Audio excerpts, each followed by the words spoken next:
हाँ भाई, क्या हाल चाल है सभी बच्चों के? मस्त चल रहे? तो फिर ठीक है, पढ़ाई चालू करेंगे। ठीक है, सभी बच्चे लगे रहिए पूरी ताकत के साथ। वैसे अब सर्दी खत्म हो गई है, इतनी ज्यादा सर्दी नहीं है, है ना?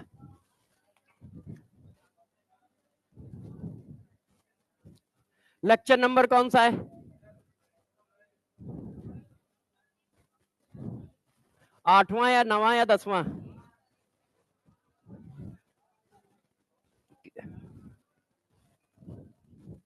लेक्चर नंबर 8 है ना? हम्म।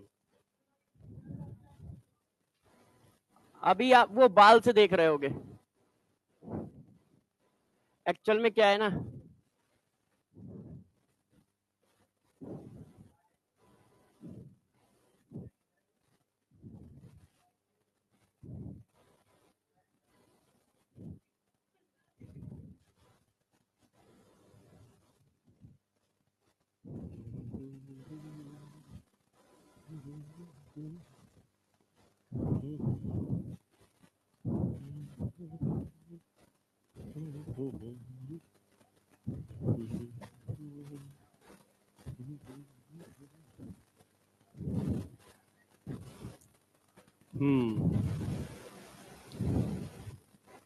यस, मस्त।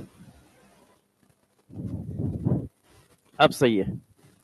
लास्ट क्लास की हेडिंग बताइए। Heat of combustion. न्यूट्रलाइजेशन की डिफिनीशन पढ़ा दी थी, जहां तक मुझे याद है ना? डिफिनीशन पढ़ा के बस हम लोग रुक गए थे कि टाइम हो गया था। हाँ, मैं उठा था सो के 8:30 बजे, तो बहुत पहले उठ गया था, क्योंकि मेरे को तो पढ़ना नहीं है। मुझे तो बस उठ के तैयार होना है, उतना टाइम मेरे को चाहिए होता है। और कोई दूसरा काम है नहीं यहाँ पे कि हाँ और कोई काम हो। तो उठे, तैयार हो गए, नाश्ता वास्ता कर लिया, कैब पकड़ी, आ गए, बस इतना ही काम करना होता है। हाँ, और थोड़ा सा काम ये करना होता है कि आप लोगों के लिए जो सीट बना रहा हूँ वो रात में बनाता हूँ, सुबह बनाता नहीं। क्योंकि रात में काम कर लो तो उससे ये होता है कि सुबह वाली टेंशन खत्म हो गई, सुबह आप आराम से उठ सकते हो। तो आप लोगों के लिए मैंने जो कहा है ना, 26 जनवरी के आसपास 400 क्वेश्चन की सीट दूंगा, तीसरे राउंड का रिवीजन। तो उसको बना रहा हूँ, तो उसमें क्या है कि रात में बना के अपना जितना बना, नींद आने लगी सो गया, नहीं आ रही तो बनाता चला जा रहा हूँ। तो 1:30 2 बजे तक सो जाता हूँ, 2 बजे तक नींद आ जाती है। तो 2 3 चैप्टर खत्म हो गए। जब जैसे ही 10 चैप्टर खत्म हो जाएंगे, वैसे ही कंपाइल करके आप सबको दे दूंगा, 1 हफ्ते का समय दूंगा कि आराम से 1 हफ्ते लगाओ। फिर उसके क्वेश्चन डिस्कस कर लेंगे, आते जाते आप पूछते भी रहना। तो मेरी कोशिश है कि 24 मतलब 25 जनवरी में दे दूं, क्योंकि 26 जनवरी को छुट्टी रहेगी, 25 जनवरी को शायद ये टेस्ट ले रहे हैं। हाँ, तो 25 को टेस्ट हो गया, एक दिन वो मिल जाएगा, क्योंकि टेस्ट तो 3 ही घंटे चलेगा। क्या 25 को है? 25 को टेस्ट है ना? हाँ, तो वही तो मैं भी कह रहा हूँ। मगर 26 को 26 जनवरी है तो छुट्टी तो रहेगी ना। 26 को टेस्ट, 26 को सेंटर नहीं खुलेगा। ठीक है, सेंटर खुल गया और छापा पड़ गया तो फिर बहुत दिक्कत आएगी। नेशनल हॉलीडे है, तो 26 को सेंटर खुल ही नहीं सकता। ठीक है ना? तो 25 को ही वो टेस्ट होगा, 26 को नहीं होगा। 25 को टेस्ट होगा, 26 को छुट्टी रहेगी, तो 2 दिन आपको ये मिले। तो मेरी कोशिश है कि आपको मैं 23 तारीख तक दे दूं। जैसे 2 दिन वो मिल जाएंगे तो उस दिन प्रैक्टिस कर लोगे। वैसे तो पूरा महीना पड़ा है, ठीक है, ऐसा कुछ नहीं है, जनवरी में करो, फरवरी में करो, मार्च में करो, मगर ये कि तुरंत 2 कर लोगे। ठीक है, तो 2 दिन में आप कम से कम 100 150 क्वेश्चन तो निपटा ही दोगे, और फिर धीरे धीरे करते रहोगे, पूछते रहोगे। तो एक राउंड तो हो गया हमारा क्लास में, एक राउंड हो गया जो मंडे मंडे चलता है ना? मंडे को भी हम लोग 50 से 70 क्वेश्चन लगभग करते ही हैं। मैंने लिक्विड सोल्यूशन की आंसर की भी डाल दी है, कैब में बैठे बैठे डाल दिए, और थर्मोडायनेमिक्स का एमपीएस और आरपीएस भी डाल दिया है। तो थर्मोडायनेमिक्स का एमपीएस आरपीएस है, उसको करो, क्योंकि चैप्टर आज लगभग खत्म हो जाएगा जहां तक मुझे पता है, क्योंकि आज 2 घंटे वाली क्लास है तो खत्म हो जाएगा। तो आप एमपीएस और आरपीएस थर्मोडायनेमिक्स का कर लो, वो भी डाल दिया है। और लिक्विड सोल्यूशन का पेपर कल रात में डाला था, आज उसकी आंसर की भी डाल दी है। तो एक रिवीजन, एक क्लास चल रही है, एक रिवीजन मंडे मंडे चलता है। मंडे वनडे वाले में आप कुछ मत करो, हमारे साथ क्वेश्चन करो, उससे 15-20 मिनट पहले या 1 घंटे पहले नोटबुक सारी रिवाइज कर लो कि हाँ ये फार्मूला होता है, ये कॉन्सेप्ट होता है, और फिर 50 से 70 क्वेश्चन हम लोग मेरे साथ कर लो मंडे को, ठीक है। फिर उसके बाद अगले दिन टेस्ट दे लो। तो यदि आप अच्छे से देखो तो हम लोग 250-300 क्वेश्चन तो करके ही जा रहे हैं। 50 से 70 क्वेश्चन मैं क्लास में करा देता हूँ, इतने मिनिमम करा ही देता हूँ। थर्मोडायनेमिक्स में भी काउंट करो, इतने हो गए होंगे। फिर 50-60 क्वेश्चन रिवीजन में करा दिए, फिर आपको टेस्ट में करा दिए। तो यदि ये सारी चीजें आप करते हो तो पेपर में जो भी कुछ आएगा वो सब आएगा, वही आएगा जो आपको कराया जा रहा है। मगर मैंने फिर बताया, करना हम तो करा रहे हैं, मगर बच्चा बेचारा कर पाए, क्योंकि उसके पास बहुत सारे काम है, एक सब्जेक्ट नहीं है। मगर ये सब तूफानों से जो लड़ पाता है वही सेलेक्ट होता है। अब वो पार करना ही पड़ेगा आपको, चाहे रो के करो, चाहे हंस के करो, चाहे जैसे करो, वो पार करना ही करना है, नहीं तो फिर सिलेक्शन हाथ नहीं आता है। आप शॉर्टकट ढूंढोगे तो एग्जामिनर भी शॉर्टकट ढूंढ देता है। आप शॉर्टकट ढूंढोगे कि नहीं यार 10 लगा लेते हैं, 15 लगा लेते हैं, तो वो भी कहता है नहीं यार 700 नंबर नहीं देते हैं, 500 दे देते हैं, 535 दे देते हैं, ठीक है। क्योंकि इस बात का यदि शॉर्टकट होता तो हम में से कोई कभी सक्सेस ना होता, क्योंकि बहुत सारे लोगों के पास बहुत सारी पावर है। तो चलो अब हम लोग अपने काम पे लगते हैं, ठीक है। मैंने जो सीखा है वही सिखाता हूं कि मेहनत करो, प्लान सही रखो। आप देखो मैं दिसंबर में आया हूं और देखना आराम से मस्ती से टाइम पे खत्म हो जाएगा मेरा सिलेबस। क्यों? क्योंकि मुझे पता है कि मेरे पास इतना टाइम है। अब उतने टाइम में यदि मैं मक्कारी करूंगा, छुट्टी मार दूंगा, देर से आऊंगा नहीं, कैंसिल कर दूंगा, तो यार 3 साल ले लो, नहीं होगा। मगर यदि मुझे पता है कि मेरा ये टाइम है, इतना टाइम मिला है, ठीक है, तुम इतने टाइम में दे दो, मैं इतने टाइम में भी खत्म करूंगा, तो मैं रेगुलर हूं, एक भी छुट्टी नहीं। यदि संडे मिल गया तो संडे भी ले लिया। अब मुझे पता है कि यदि मैं क्लास के बाद सारा पढ़ाने के बाद रिवीजन पे गया तो बच्चा खुद कब करेगा? फॉर्मेलिटी तो हो जाएगी कि भाई क्लास भी पढ़ा दी, रिवीजन भी करा दिया, मगर बच्चा कब करेगा? बच्चा अपनी गलतियों को कब पहचानेगा घर में बैठ के? उसको भी तो टाइम चाहिए अपनी गलतियों को घर में बैठ के पहचानने का, तो वो टाइम तो मिसिंग है। इसलिए पैरेलल में रिवीजन भी चल रहा है कि हाँ भाई एक दिन मात्र 3 घंटे दो, और वो टाइम मैंने कोशिश किया जिसमें सब लोग बच्चे अपना हॉस्टल में बैठ जाएं कि हाँ भाई अपने अपने घर में बैठे रिलैक्स होके। वो 3 घंटे वो हमारे साथ बस पढ़ ले, 70-80 क्वेश्चन लगा ले, टेस्ट दे ले, तो एक और राउंड हो गया। अब उसको अपनी कमियां पता चलती जा रही हैं कि यार देखो ये 60 क्वेश्चन हमने किए, इसमें से ये 10 हमें नहीं आए हैं, सर्किल करके बैठा है। ये टेस्ट लिया, इसमें से ये 15 नहीं आए। अब जब दूसरे राउंड में वो उठेगा, घर वाले राउंड में अकेले बैठ के, तो वो ये 10 क्वेश्चन करेगा, ये 15 क्वेश्चन करेगा, बाकी सारे नहीं करेगा। क्योंकि जो क्वेश्चन एक बार निकल गया, 2 बार निकल गया, वो हमेशा निकलेगा तुमसे, उसको हमें बार बार रिवाइज करने की जरूरत नहीं है। तो तुम अपना सर्किल तैयार रखो कि हाँ कौन से क्वेश्चन हमें नहीं आते, हमें इनको दोबारा करना है। तो जब बोर्ड में क्वेश्चन चल रहे हो रिवीजन में तब, और जब पेपर दे रहे हो तब, ऐसे क्वेश्चनों को सर्किल भी करते जाओ, सर्किल करते जाओ, या एक अपना स्पेसिफिक चिन्ह बनाते जाओ, ठीक है, कि ये जहां बनाए इसका मतलब मुझे ये दोबारा करना है। हर बार पूरे पूरे क्वेश्चन करोगे तो फिर कर ही नहीं पाओगे, इतना टाइम कहाँ होता है। तुम्हें पता होना चाहिए कि हाँ ये तो मुझे आ ही जाएगा। इसलिए इस टाइप के क्वेश्चन जो मैंने पहली बार निकाल लिए वो दूसरी बार में भी निकल ही जाएंगे, मगर जो पहली बार में फंसा है वो दोबारा फंसने की प्रोबेबिलिटी बिल्कुल 99% है कि वो दोबारा फिर से फंसे तुमसे। तो उस क्वेश्चन की प्रैक्टिस करो, उस कॉन्सेप्ट की प्रैक्टिस करो। तो ये सारे छोटे छोटे काम है जिनको आपको प्लानिंग के साथ करना है, और प्लानिंग के साथ करोगे तो हो जाता है। चलो अब हम लोग बात करेंगे पढ़ाने के बाद। हेडिंग चल रही है हीट ऑफ न्यूट्रलाइजेशन। तो देखो हीट ऑफ न्यूट्रलाइजेशन में जो मैंने पढ़ाया है उसी के आगे की बात करेंगे। मैंने आपको कल क्या पढ़ाया था, कोई बच्चा बता दे मुझे थोड़ा सा, कि हीट ऑफ न्यूट्रलाइजेशन की डिफिनीशन क्या पढ़ाई? हाँ, मैंने कहा था कि हम लोगों को छोटे छोटे काम करने हैं। तो हीट ऑफ न्यूट्रलाइजेशन का मतलब क्या है? 1 मोल HN, 1 मोल OHN जब आपस में रिएक्शन करते हैं तो 1 मोल वाटर बनता है, और इसको हीट ऑफ न्यूट्रलाइजेशन कहते हैं, है ना। 1 मोल HN और 1 मोल OHN आपस में न्यूट्रलाइजेशन करेंगे, इसमें जो हीट निकलेगी इसको हीट ऑफ न्यूट्रलाइजेशन कहेंगे। इतनी बात पक्की हो गई। फिर मैंने कहा कि ये वैल्यू फिक्स होती है स्ट्रॉन्ग एसिड स्ट्रॉन्ग बेस के केस में, और फिर उसके लिए मैंने एक फिगर बना के कंटेनर में डाल के बात समझाई, उसी जगह से हम लोग उठाते हैं। तो मैंने आपको कहा कि स्ट्रॉन्ग एसिड स्ट्रॉन्ग बेस की हीट ऑफ न्यूट्रलाइजेशन कांस्टेंट होती है और फिक्स होती है।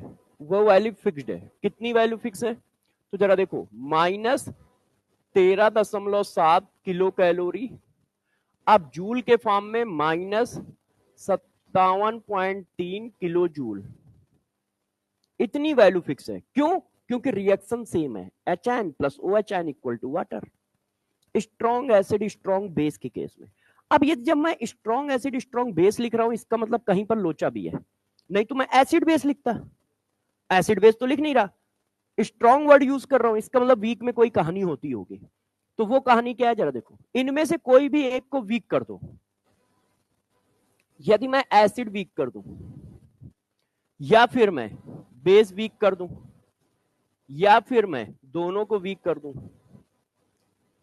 तो क्या होता है जरा गौर समझिएगा। यदि दोनों में से कोई भी एक वीक है या दोनों वीक है, तो हीट ऑफ न्यूट्रलाइजेशन की जो वैल्यू होती है वो 13.7 किलो कैलोरी से कम आती है। तो बच्चों ने कहा भाई क्यों, ऐसा क्यों है? ये भी तो एसिड बेस रिएक्शन है, इसमें भी तो वाटर ही बनेगा, है कि नहीं?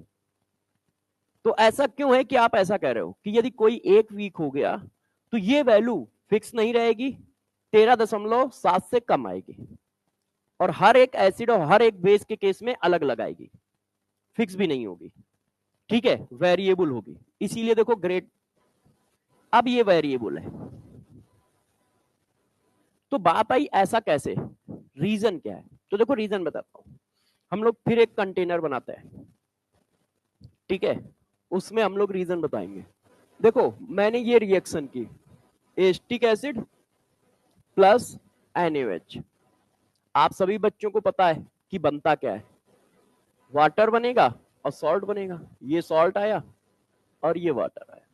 अब जरा गौर से सुनिएगा, मैंने 100 मॉलिक्यूल इसके ले लिए, 100 इसके ले लिए, ठीक है, कोई दिक्कत तो है नहीं।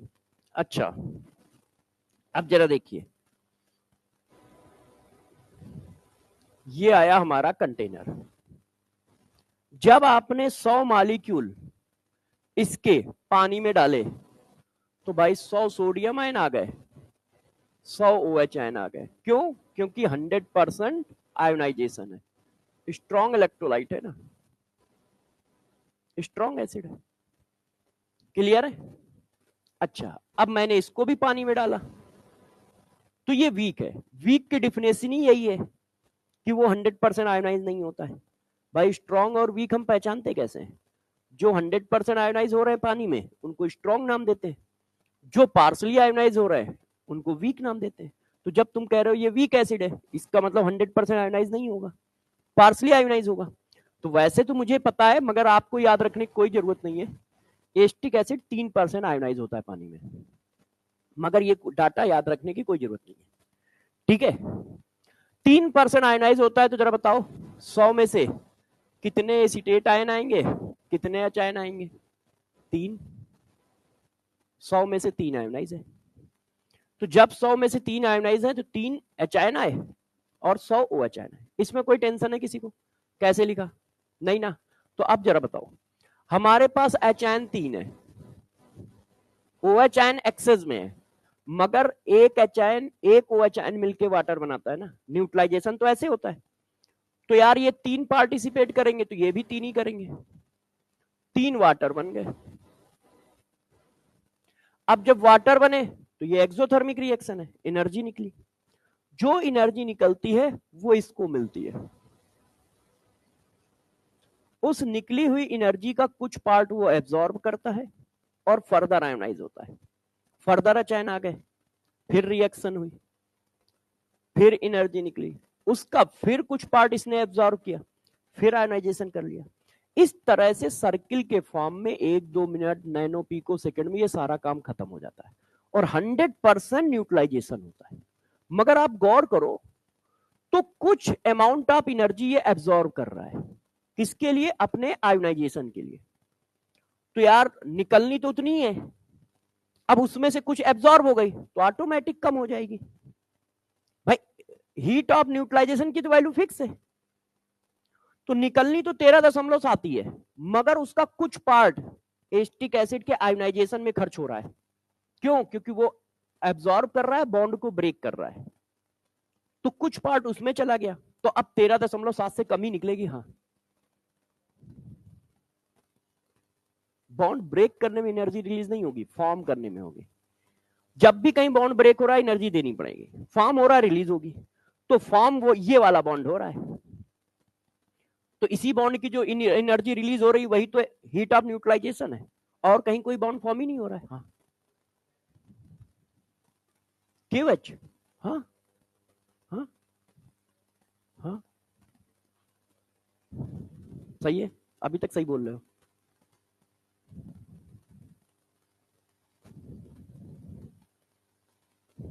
वहां MgOH का होल ट्वाइस है, नीट में क्वेश्चन है, देखो जाके वहां KOH नहीं दिया है, वहां बेस लिया है MgO।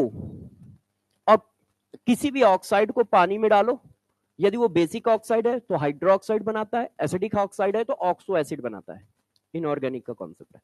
किसी भी ऑक्साइड को पानी में डाला और यदि वो पानी में डिसॉल्व हो रहा है, मेटल का ऑक्साइड है तो वो हाइड्रोक्साइड बना देगा, ठीक है, और एसिड का ऑक्साइड है तो वो ऑक्सो एसिड बना देगा। नीट में क्वेश्चन आया हुआ है ना, हो सकता है इसमें पढ़ा भी हो जो मैं पीपीटी लाया हूं, क्योंकि सारे PYQ लाया हूं तो वो भी होगा। तब तक आप दिखाओ, तब तक हम पढ़ाते हैं। ये बात समझ में आ रही सबको? क्लियर? इसका मतलब किसी ने कहा रीजन छापो, तो रीजन हमने क्या छापा कि देखो सम अमाउंट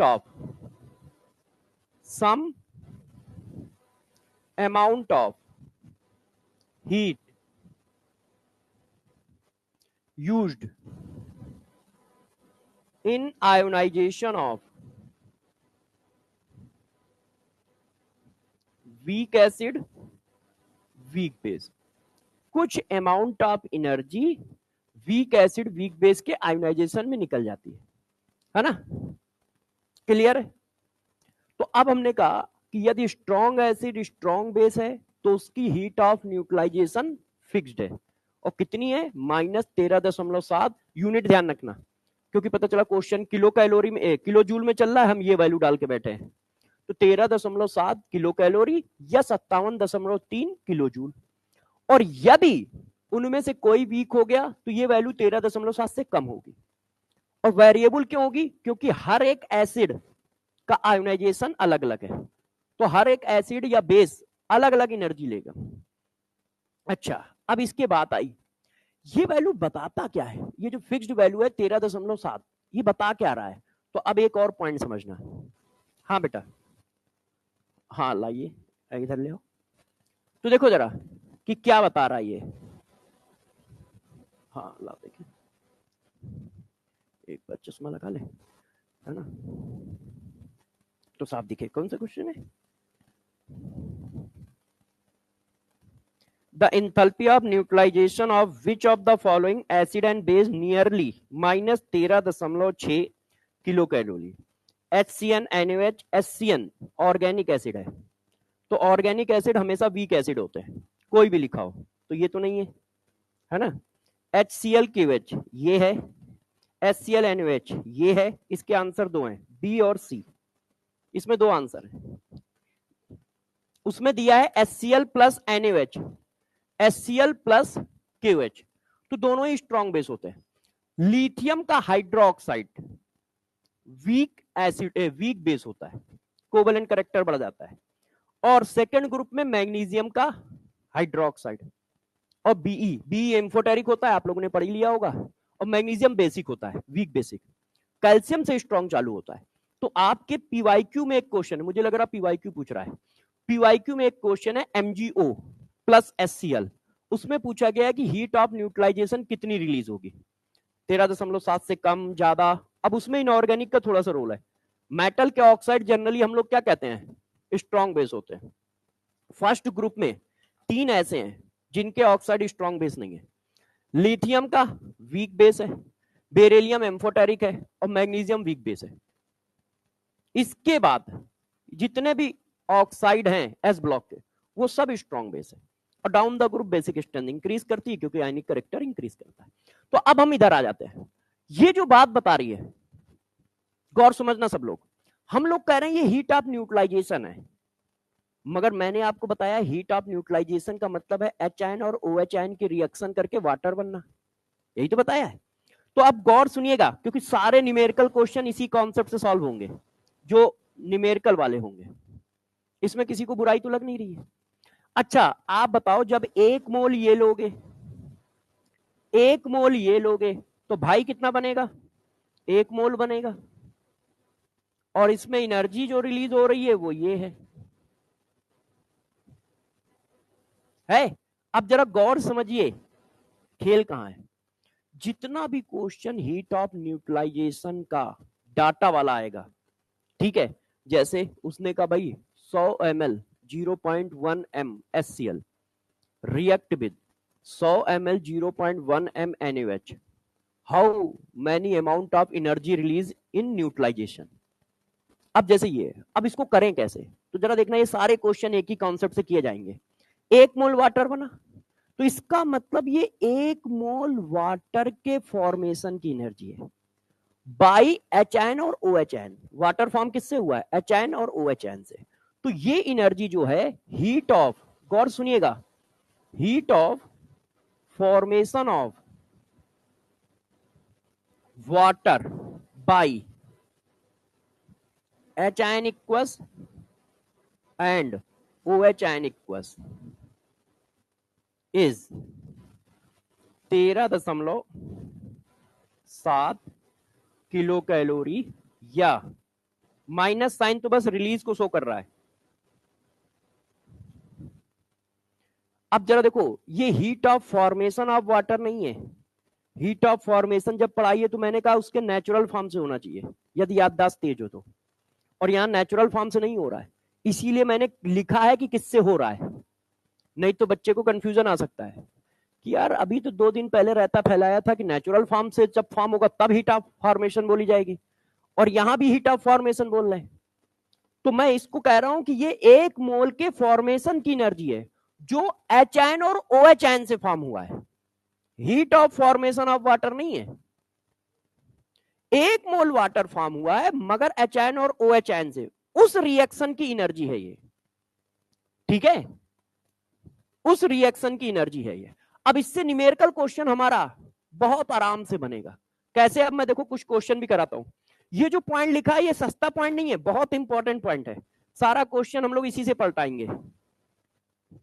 कैसे पलटाएंगे, तो जरा एक एक करके मैं क्वेश्चन को भी आपको दिखाता हूं, ठीक है ना, जैसे आप लोग कर भी पाए कि हीट ऑफ न्यूट्रलाइजेशन के जो क्वेश्चन होंगे वो हमको निपटाने कैसे हैं।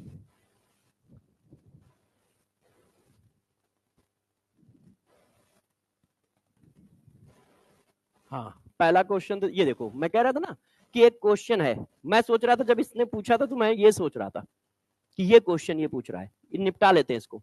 The absorb enthalpy of neutralisation of reaction. अब देखो ये क्वेश्चन तब तक सही नहीं होगा जब तक इनऑर्गेनिक ना आती हो। क्यों, क्योंकि भाई फिजिकल वाले ने ये तो बता दिया कि स्ट्रॉन्ग एसिड स्ट्रॉन्ग बेस की 13.7 है, कोई वीक हुआ तो कम आएगी, मगर अभी हमें स्ट्रॉन्ग एसिड स्ट्रॉन्ग बेस ही नहीं पहचान पा रहे हैं, तो क्वेश्चन तो हमारा फंसेगा, सॉल्व कैसे होगा।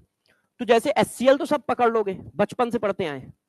MgO S ब्लॉक का है, तो जर्नल स्टेटमेंट पास होता है कि S ब्लॉक के ऑक्साइड और हाइड्रोक्साइड स्ट्रॉन्ग बेस होते हैं, मगर उसमें 3 को छोड़कर। तो ये क्या है, वीक है, और यदि वीक है तो 13.7 से कम। हाँ बेटा, एक बताया तो, लिथियम Mg ये दोनों वीक बेस है, और Be एम्फोटेरिक है, वीक है और एम्फोटेरिक नेचर है। तो देखो लेस देन, जूल में लिखी है तो 57.3, तो लेस देन 57.3, इक्वल टू आएगा नहीं, ग्रेटर देन आएगा नहीं, है ना। इसमें और इसमें माइनस प्लस का अंतर है, तो आंसर आया ए। तो जिसको कॉन्सेप्ट क्लियर है उसके लिए तो रद्दी है, अरे भाई बस इतनी सी बात है, टिक। मगर यदि उसने इसमें दो कॉन्सेप्ट लगे, एक लगा फिजिकल केमिस्ट्री का कि उसको ये पता होना चाहिए कि कोई भी वीक हो गया तो लेस देन आएगी, अब फिर लगा इनऑर्गेनिक की पता होना चाहिए स्ट्रॉन्ग कौन है वीक कौन है। तो ये वाला क्वेश्चन तो हमने निपटा लिया। अच्छा, heat of infusion, entropy change, ये सब तो बॉन्ड एंथैल्पी अभी पढ़ानी है, ये है। अब देखो ये क्वेश्चन आराम से हम लोग करते हैं, पढ़ो। Equal volume of molar hydrochloric acid HCl and sulphuric acid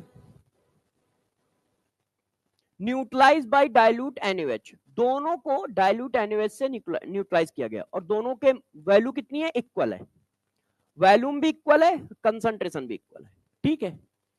X and इसको न्यूट्रलाइज कराने में X कैलोरी एनर्जी निकल रही है, इसके लिए Y किलो कैलोरी एनर्जी निकल रही है। अब वो पूछ रहा है which of the following is true. अब देखो आपने क्या किया, अभी भी बुक के दायरे में चल रहे हो और खो गए हो। मैंने डिफिनीशन क्या पढ़ाई बस मुझे ये बता दो।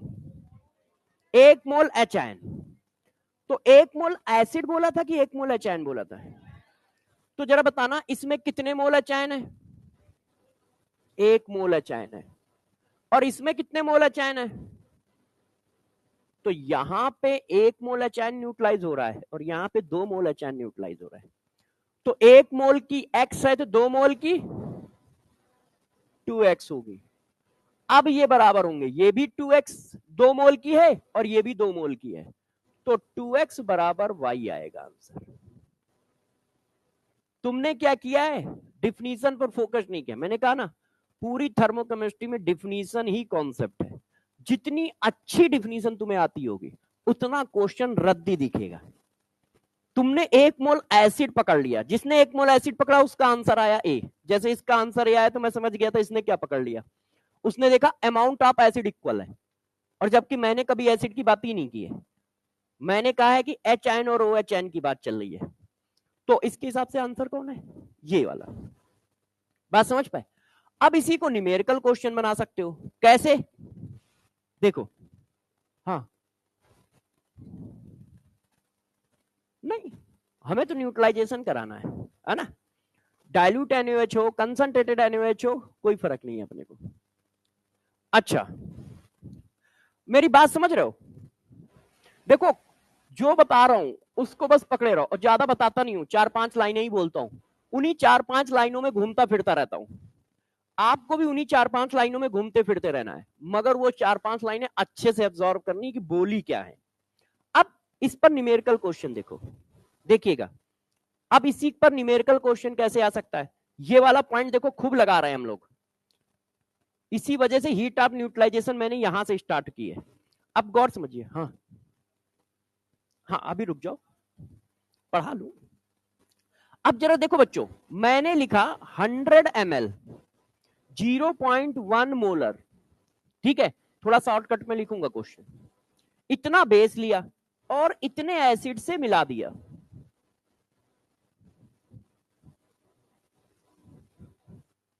अब मैंने पूछा how many amount of heat release during neutralisation.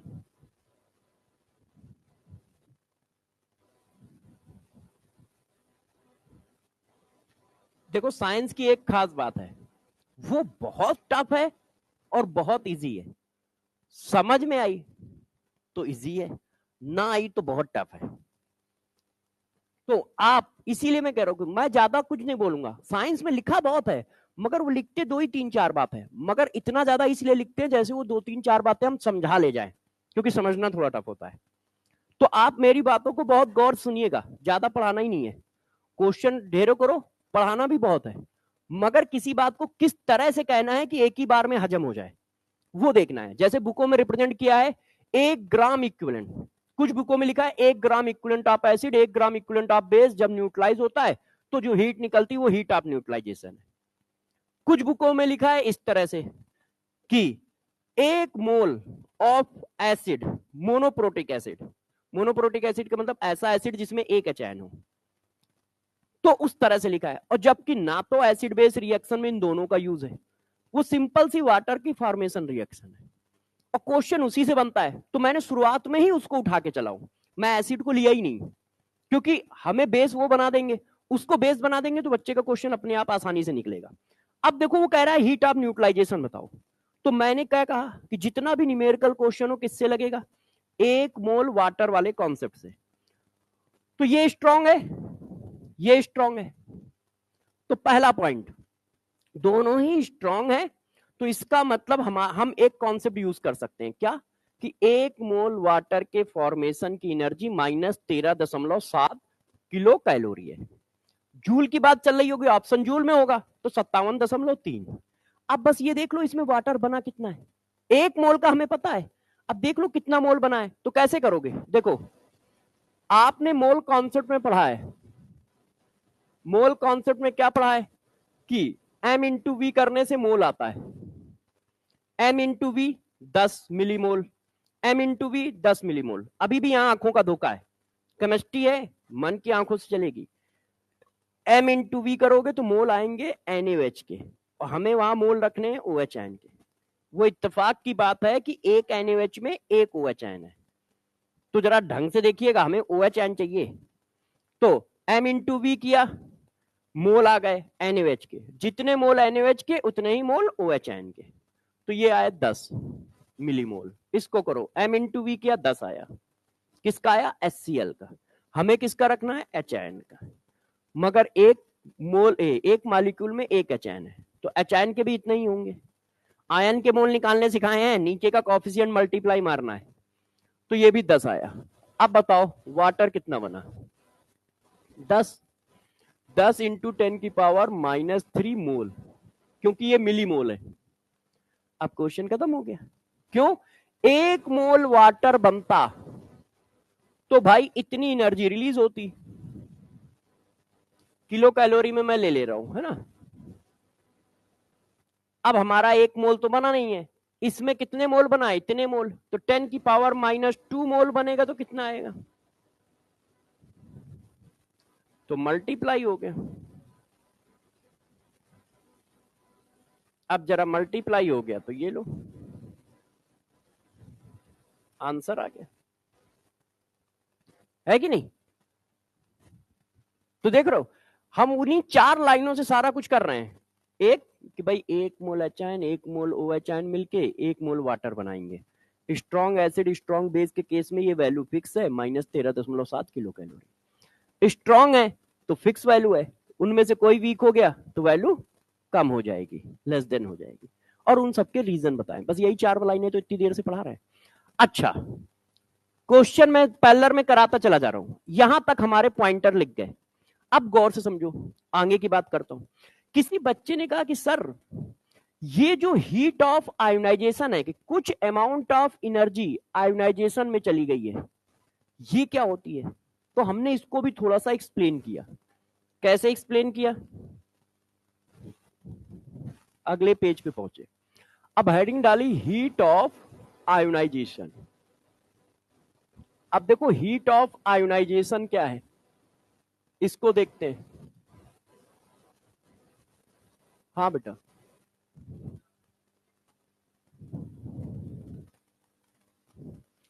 Actual में ग्राम इक्विवेलेंट होता है टर्म, इक्विवेलेंट टर्म होता है जब इक्विवेलेंट वेट आता हो। इक्विवेलेंट वेट पूरे चैप्टर में बच्चा एक चैप्टर में पढ़ता है रिडॉक्स में, तो जो चीज एक चैप्टर में पढ़ता है उसको ज्यादा यूज नहीं करनी चाहिए, जो चीज पूरी केमिस्ट्री में पढ़ता है उसको यूज करना चाहिए। क्यों, क्योंकि जो डेली यूज करता है वो उसके दिमाग में रुकता है। इसीलिए मैं सारी डिफिनीशन मोल में लेके चलता हूं, क्योंकि मोल उसको मैं भी पढ़ाऊंगा, फिजिक्स वाला भी पढ़ाएगा, केमिस्ट्री वाला भी पढ़ाएगा, ऑर्गेनिक इनऑर्गेनिक सब पढ़ाएगा मोल, और मैं हर चैप्टर में मोल पढ़ाऊंगा। तो मैं इसलिए डिफिनीशन मोल के फॉर्म में लेके चलता हूं, ग्राम इक्विवेलेंट के फॉर्म में डिफिनीशन नहीं लेके चलता है। तो अभी ग्राम इक्विवेलेंट वाला पूरा चैप्टर आएगा रिडॉक्स टाइट्रेशन में। रिडॉक्स टाइट्रेशन में यही चलेगा, oxidation number, n factor, equivalent weight, gram equivalent weight, normality, balancing और रिडॉक्स टाइट्रेशन करना, KMnO4 K2Cr27। ये 5-7 हेडिंग है उसमें। इलेक्ट्रोलिसिस इलेक्ट्रोकेमिस्ट्री में, हाँ वो एनसीईआरटी में डाल रखी है, मगर उस टॉपिक को वहां पढ़ाएंगे क्योंकि वहां पूरी इलेक्ट्रोकेमिस्ट्री चल रही होगी। ये हेडिंग है, तो वहां पे उसकी हम लोग डिटेल देंगे। अब heat of ionisation of weak acid और वीक बेस। अब देखो वीक एसिड वीक बेस की हीट ऑफ आयोनाइजेशन होती क्या है। सबसे पहली बात, वीक एसिड वीक बेस का आयोनाइजेशन करना है, मतलब उनको ब्रेक करना है। अब किसी को भी ब्रेक करोगे तो एनर्जी देनी पड़ेगी क्योंकि आप बॉन्ड ब्रेक कर रहे हो, ऐसे बॉन्ड ब्रेक कर रहे हो तो एनर्जी देनी पड़ेगी। और सारा खेल कितने का है, 1 मोल का। तो बस 1 मोल वीक एसिड को आयोनाइज करने में जो एनर्जी देते हो वो heat of ionisation, 1 mole weak base को आयोनाइज करने में जो एनर्जी देते हो वो heat of ionisation of base. Acid ionise हो रहा है तो heat of ionisation of acid, base ionise हो रहा है तो heat of ionisation of base. कितना करना है, 1 मोल करना। 1 मोल वीक एसिड को आयोनाइज करने में जो एनर्जी दी वो heat of ionisation of weak acid, 1 mole weak base को आयोनाइज करने में जो एनर्जी दी वो heat of ionisation of weak base. इतनी सी डिफिनीशन है। अब इसको हम थोड़ा सा अच्छे से लिख देते हैं। तो हमने लिख दिया भाई, total amount of heat required. अब देखो रिक्वायर्ड से एक बात हो गई कि ये एंडोथर्मिक प्रोसेस है, और ऐसा इसलिए क्योंकि बॉन्ड ब्रेक करोगे, इसका बॉन्ड ब्रेक होगा तब आयन आएंगे ना। तो heat of total amount of heat required in ionisation of 1 mole of weak acid और weak base. 1 mole weak acid weak base को आयोनाइज करोगे तो जो एनर्जी देनी पड़ेगी वो heat of ionisation of weak acid और वीक बेस है। किसी ने कहा कितनी देनी पड़ेगी, तो मैंने कहा अच्छा, यदि एसिड को आयोनाइज ना कराया जाए, स्ट्रॉन्ग है तो कितनी एनर्जी रिलीज करता है, 13.7। भाई जब स्ट्रॉन्ग है तो कितनी रिलीज कर रहा है, 13.7। यदि वो वीक है तो 13.7 से कम रिलीज कर रहा है ना। तो जितनी कम रिलीज कर रहा है वो जा कहां रही है, आयोनाइजेशन में तो जा रही है। आपने खुद लिख के दिया हमें, आपने हमें खुद लिख के दिया कि जितनी एनर्जी कम पड़ रही है वो कहां जा रही है, some amount of energy, some amount of heat used in ionisation of weak acid and weak base. तो जो ये कम पड़ रहा है वो सब का सब आयोनाइजेशन में जा रहा है। इसका मतलब वो डिफरेंस ही आयोनाइजेशन एनर्जी है। यदि स्ट्रांग होते तो 13.7 रिलीज होती। सपोज करो कोई एक वीक है तो 11.7 रिलीज हो रही है, तो ये दो गई कहां, उसके आयोनाइजेशन में। तो बस यही हीट ऑफ आयोनाइजेशन हो गई, है ना। तो अब देखो यदि कोई वैल्यू पूछता है कि भाई वैल्यू बताओ, तो देखना जरा, heat of ionisation endothermic process है, तो हीट ऑफ आयोनाइजेशन की value 13.7 minus heat of ionisation. जरा समझिए, ये हमेशा 13.7 से कम आएगा, और इन दोनों का डिफरेंस ही तो वो है, 13.7 रिलीज होती, ठीक है, वीक था इसलिए 11.7 आई, तो उनका डिफरेंस ही तो है। अब डिफरेंस में बच्चा साइन गलत कर सकता है, तो साइन पॉजिटिव आना चाहिए, इसलिए मॉड लगा रखा है कि ऐसा ना हो कोई माइनस साइन के साथ डाल के इसको प्लस कर दे तो जुड़ जाए, है ना। तो इसलिए मॉड डाल दिया है कि ये डिफरेंस आएगा। तो जब भी कहीं हीट ऑफ आयोनाइजेशन पूछे तो यदि कैलोरी में दे रहा है तो ये फार्मूला लगेगा, है ना। यहां यूनिट क्या है, यूनिट इन किलो कैलोरी। अब मान लो कैलोरी में ना देके जूल में चल रहा हो तो फिर ये लगेगा, क्योंकि फिजिक्स में पढ़ाया गया है ना, सेम यूनिट प्लस माइनस होती है कि नहीं, सेम यूनिट प्लस माइनस होती है। अब बचेंगे नहीं यार ऐसा थोड़ी होता है, जरा कुछ करके दिखाइए सर, तो मैं निकल लो।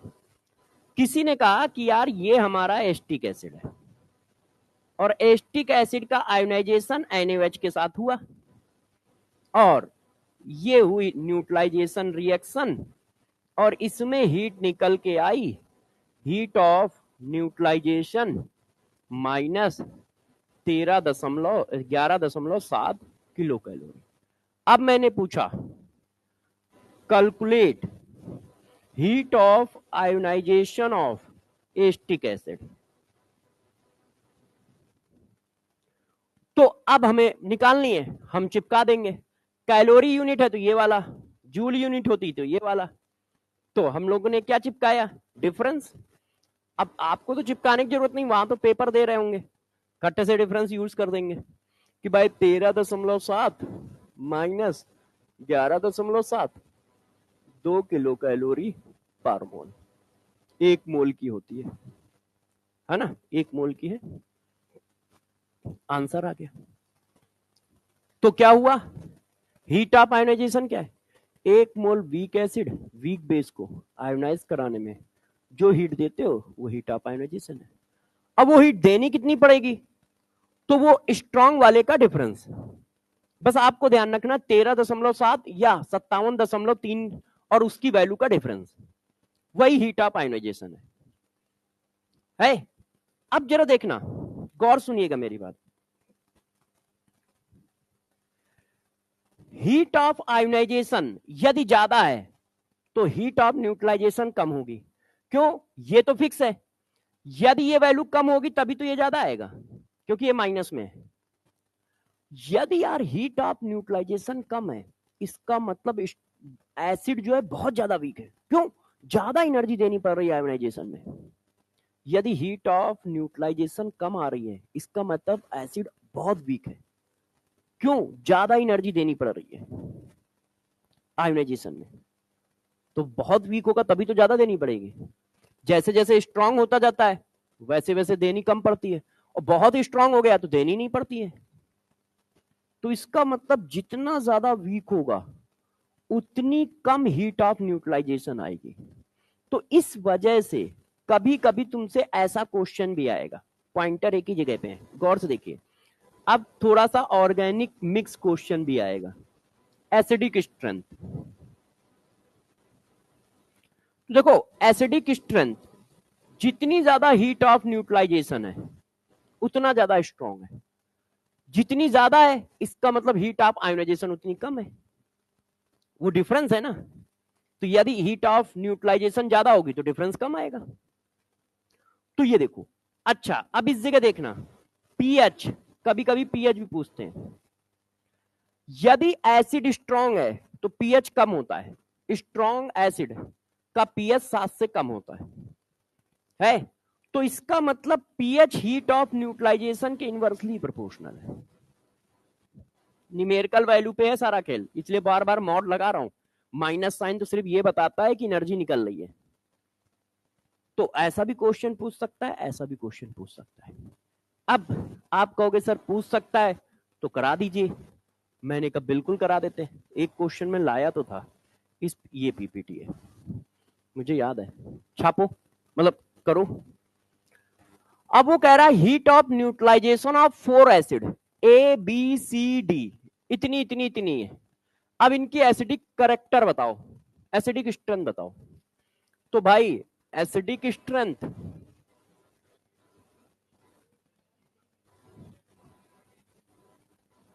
है कि नहीं, हीट ऑफ सबसे ज्यादा स्ट्रांग है तो 13.7, इसका मतलब जितना स्ट्रांग उतनी बड़ी वैल्यू, और सबसे बड़ी वैल्यू 13.7 है। तो सबसे बड़ी वैल्यू किसकी है, 13.7, फिर डी सी। अब ऐसा कहां है हो गया क्वेश्चन।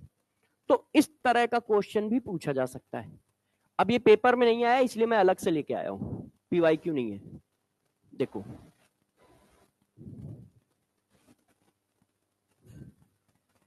अच्छा ये सब तो करा चुका हूं। तो देखो हम लोगों ने हीट ऑफ न्यूट्रलाइजेशन में इतनी बातें बता दी, तो हीट ऑफ न्यूट्रलाइजेशन की सारी कहानी हो गई। हीट ऑफ न्यूट्रलाइजेशन क्या है, स्ट्रॉन्ग एसिड की क्या होगी, कोई वीक हो गया तो क्या होगी, ठीक है, उसका रीजन क्या है, हीट ऑफ आयोनाइजेशन क्या होती है, कैसे निकालोगे, एसिडिक स्ट्रेंथ या पीएच की बात करेगा तो कैसे निकालेंगे, हीट ऑफ न्यूट्रलाइजेशन से कनेक्ट करके। अब जरा देखिए बच्चों, ये हमारी सबसे बड़ी 4 हेडिंग थी, heat of formation, heat of combustion, heat of neutralisation. अच्छा नहीं, अच्छा बॉन्ड इंथैल्पी इसका मतलब रह गई है, बॉन्ड इंथैल्पी। बॉन्ड इंथैल्पी भी छोटी, ये 3 ज्यादा बड़ी थी क्योंकि इन हेडिंग के अंदर कुछ ना कुछ और भी है, इतनी सारी पॉइंट थे। अब हम लोग करने क्या जा रहे हैं, बॉन्ड इंथैल्पी। अब बॉन्ड इंथैल्पी से पहले एक छोटी सी heading, heat of atomisation, heat of atomisation.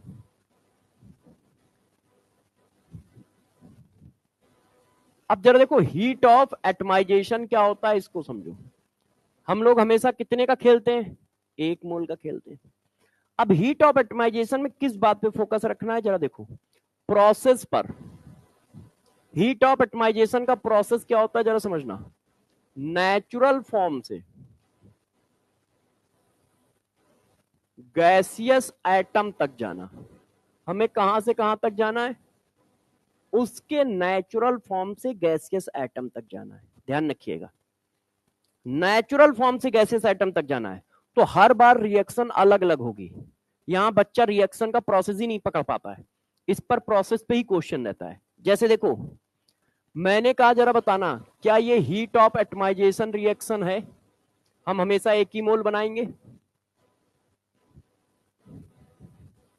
1 mole gaseous atom को उसके नेचुरल फॉर्म से फॉर्म करने में जो एनर्जी देनी पड़ती है, क्योंकि आप एटम तक जा रहे हो तो बॉन्ड ब्रेक ही कर रहे होगे, कोई फॉर्म कैसे कर सकते हो जब इंडिविजुअल एटम फॉर्म हो रहा है।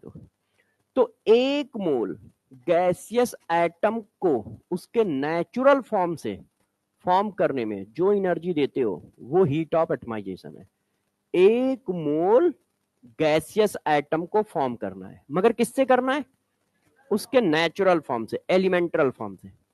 तो देखो ये हाइड्रोजन का एलिमेंटल फॉर्म है, हाइड्रोजन किस फॉर्म में नेचर में मिलता है, और जा कहां रहा हो, gaseous atom.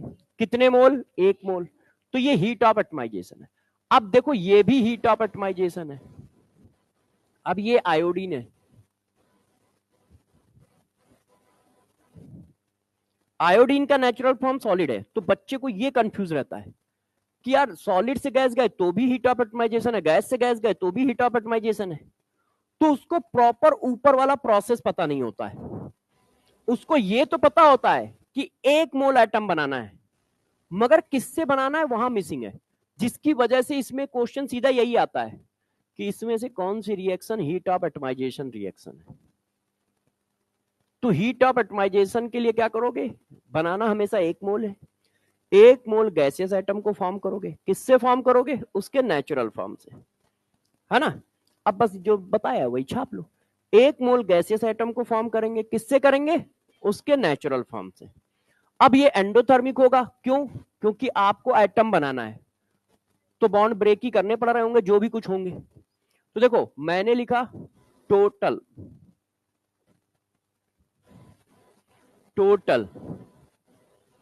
Amount of heat required to formation of 1 mole gaseous atom, किससे, बाय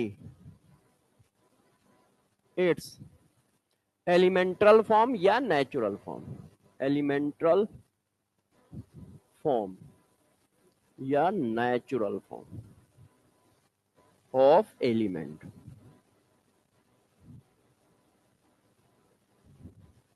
तो क्या करना है, 1 मोल गैसियस एटम बनाना है, किससे बनाना है, उसके नेचुरल फॉर्म से।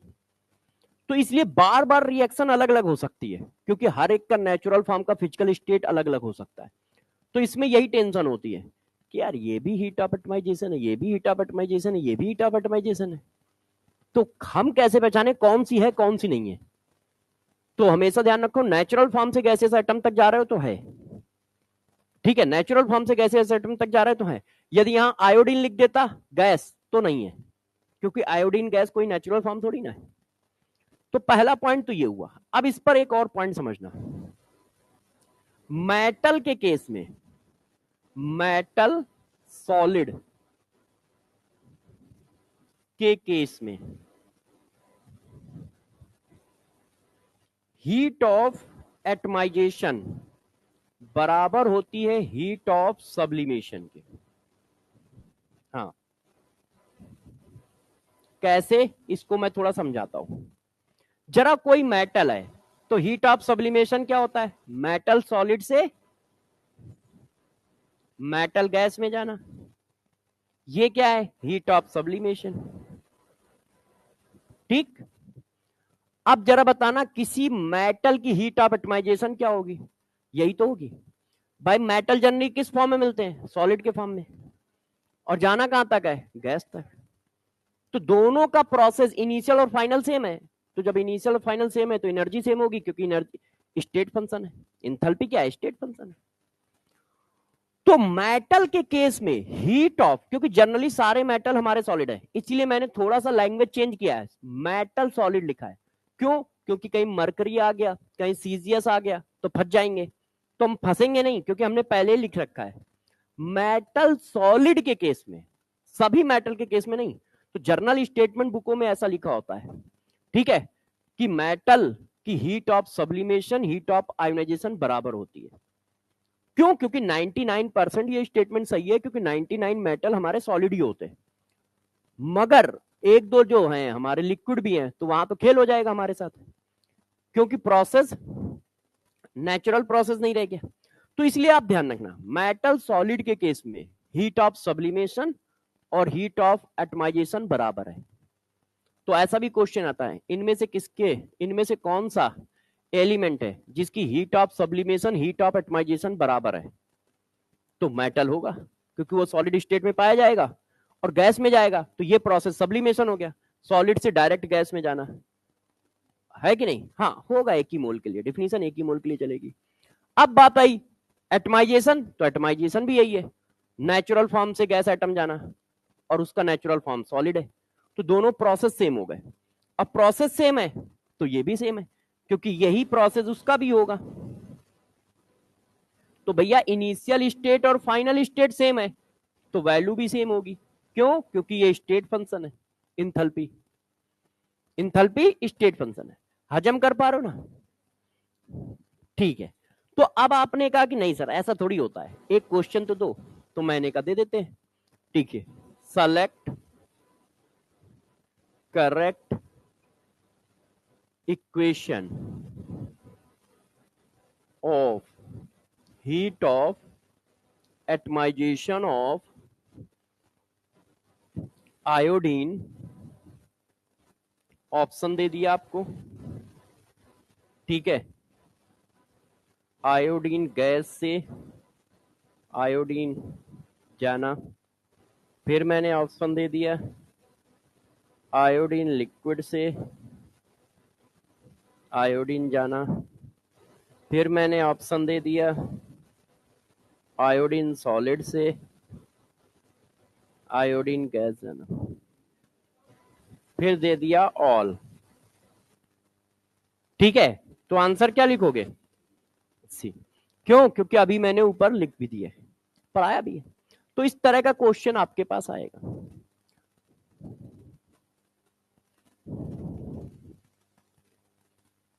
रिक्वायर्ड है तो एंडोथर्मिक है ना? हाँ बेटा, टूट कर बनना है, तोड़ने के लिए क्या करोगे? एनर्जी दोगे ना। तो बस अब देखो, ये हेडिंग इसके जस्ट पहले मैंने क्यों पढ़ाई है, बॉन्ड एंथैल्पी के पहले, वो आपको अभी थोड़ा सा आइडिया हो जाएगा। बुकों में बस यही डिफरेंस है कि वो हेडिंग को रैंडम लिख के रखा है, उनका सीक्वेंस नहीं सेट है, जिसकी वजह से बच्चों को बहुत टफ लगता है ये पूरा चैप्टर, थर्मोकेमिस्ट्री वाला। आप देखो तो हम लोगों ने ज्यादा कुछ काम नहीं किया है, बस एक मोल के लिए भागते रहते हैं। अब जरा देखो, बॉन्ड इंथैल्पी या बॉन्ड डिसोसिएशन एनर्जी क्या होती है, गौर से देखना, इसके प्रोसेस पे भी फोकस करो। देखो, गैसियस मॉलिक्यूल से गैसियस एटम तक जाना। यहां नेचुरल फॉर्म नहीं लिखा है, गैसियस मॉलिक्यूल लिखा है। तो गैसियस मॉलिक्यूल से हमेशा गैसियस एटम तक जाना बॉन्ड इंथैल्पी प्रोसेस है। पहले तो प्रोसेस बता देता हूं कि बॉन्ड इंथैल्पी कैलकुलेट कहां से कहां तक के लिए होगी। गैस मॉलिक्यूल से गैस एटम जाना है, उसमें नेचुरल फॉर्म से गैस एटम जाना है। तो कभी कभी ये दोनों सेम भी बैठेंगे। मान लो किसी का नेचुरल फॉर्म ही गैस है तो दोनों सेम भी बैठेंगे है, और कभी कभी अलग भी बैठेंगे क्योंकि नेचुरल फॉर्म कुछ भी हो सकता है। मगर यहां फिक्स है, गैस मॉलिक्यूल से गैस एटम तक जाना है। ठीक है, gaseous molecule to gaseous atom, वो नेचुरल फॉर्म में चाहे जिस स्टेट में एग्जिस्ट करता हो, इससे कोई लेने देना नहीं है। हम उसके गैस मॉलिक्यूल से गैस एटम तक जाने के प्रोसेस को बॉन्ड इंथैल्पी प्रोसेस कहेंगे। बॉन्ड इंथैल्पी होती क्या है वो नहीं बता रहे हैं, अभी प्रोसेस बता रहे हैं कि कहां से कहां तक के प्रोसेस का नाम बॉन्ड इंथैल्पी प्रोसेस है, गैसियस मॉलिक्यूल से गैसियस एटम तक जाना। अब बात है, ठीक है यार कह रहे हो, मान लेते हैं। अब करना क्या है इसमें, तो इसमें देखो करना क्या है, हमें एक मोल कोवेलेंट बॉन्ड ब्रेक करना है। हमेशा ध्यान रखो सारी डिफिनीशन एक मोल के लिए।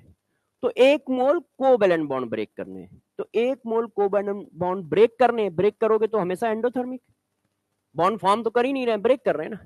तो एक मोल कोवेलेंट बॉन्ड ब्रेक करने के लिए जो भी एनर्जी दोगे उसको बोलेंगे बॉन्ड इंथैल्पी। ध्यान रखना, एक मोल कोवेलेंट बॉन्ड ब्रेक करने, एक मोल मॉलिक्यूल नहीं ब्रेक करना है, कोवेलेंट बॉन्ड ब्रेक करने हैं। ठीक है, एक मोल कोवेलेंट बॉन्ड, और मॉलिक्यूल में पता नहीं कितने हो सकते हैं, बॉन्ड तो कितने भी हो सकते हैं, वो तो मॉलिक्यूल के स्ट्रक्चर पर डिपेंड करेगा ना, है ना। तो हमें कितना करना है, एक मोल कोवेलेंट बॉन्ड। तो देखो total amount of heat, total amount of heat required, मतलब एंडोथर्मिक है, to break 1 mole of covalent bond, 1 mole of covalent bond. एक मोल कोवेलेंट बॉन्ड को ब्रेक करने में जो हीट दे रहे हो वो बॉन्ड इंथैल्पी है। एक मोल कोवेलेंट बॉन्ड को ब्रेक करने में जो हीट दे रहे हो वो बॉन्ड इंथैल्पी है। ठीक है, एक मोल कोवेलेंट बॉन्ड को ब्रेक करने में जो एनर्जी दे रहे हो वो बॉन्ड इंथैल्पी है। कहां से कहां तक का प्रोसेस होगा, गैसियस मॉलिक्यूल से गैसियस एटम। अब जरा देखो, जैसे ये हाइड्रोजन गैस है,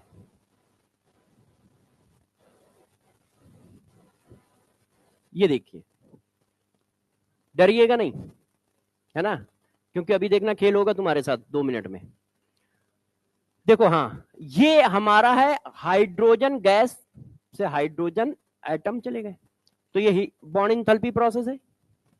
अच्छा, इसमें कितने बॉन्ड है, तो हम सब जानते हैं इसका स्ट्रक्चर ऐसा है, एक मॉलिक्यूल में एक बॉन्ड है, तो एक मोल में कितने मोल बॉन्ड होंगे, एक मोल होंगे।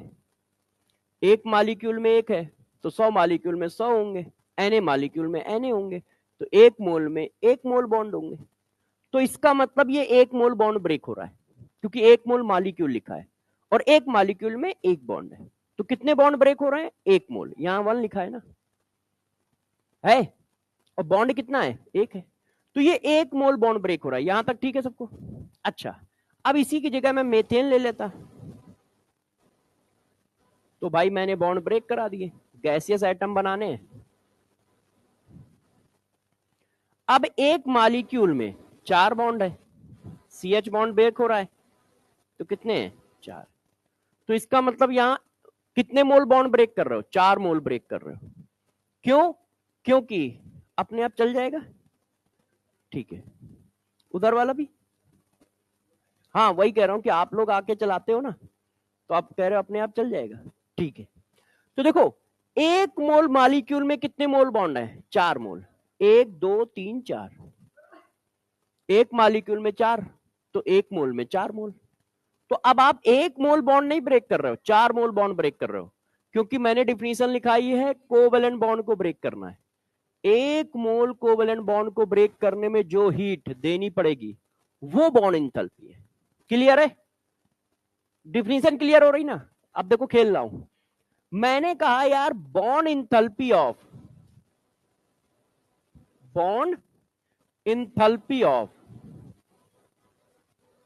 एच बॉन्ड इज 100 किलोजूल पर मोल। क्लियर है? कोई दिक्कत नहीं। अब मैंने कहा जरा इसकी बॉन्ड हीट ऑफ एटमाइजेशन बताओ।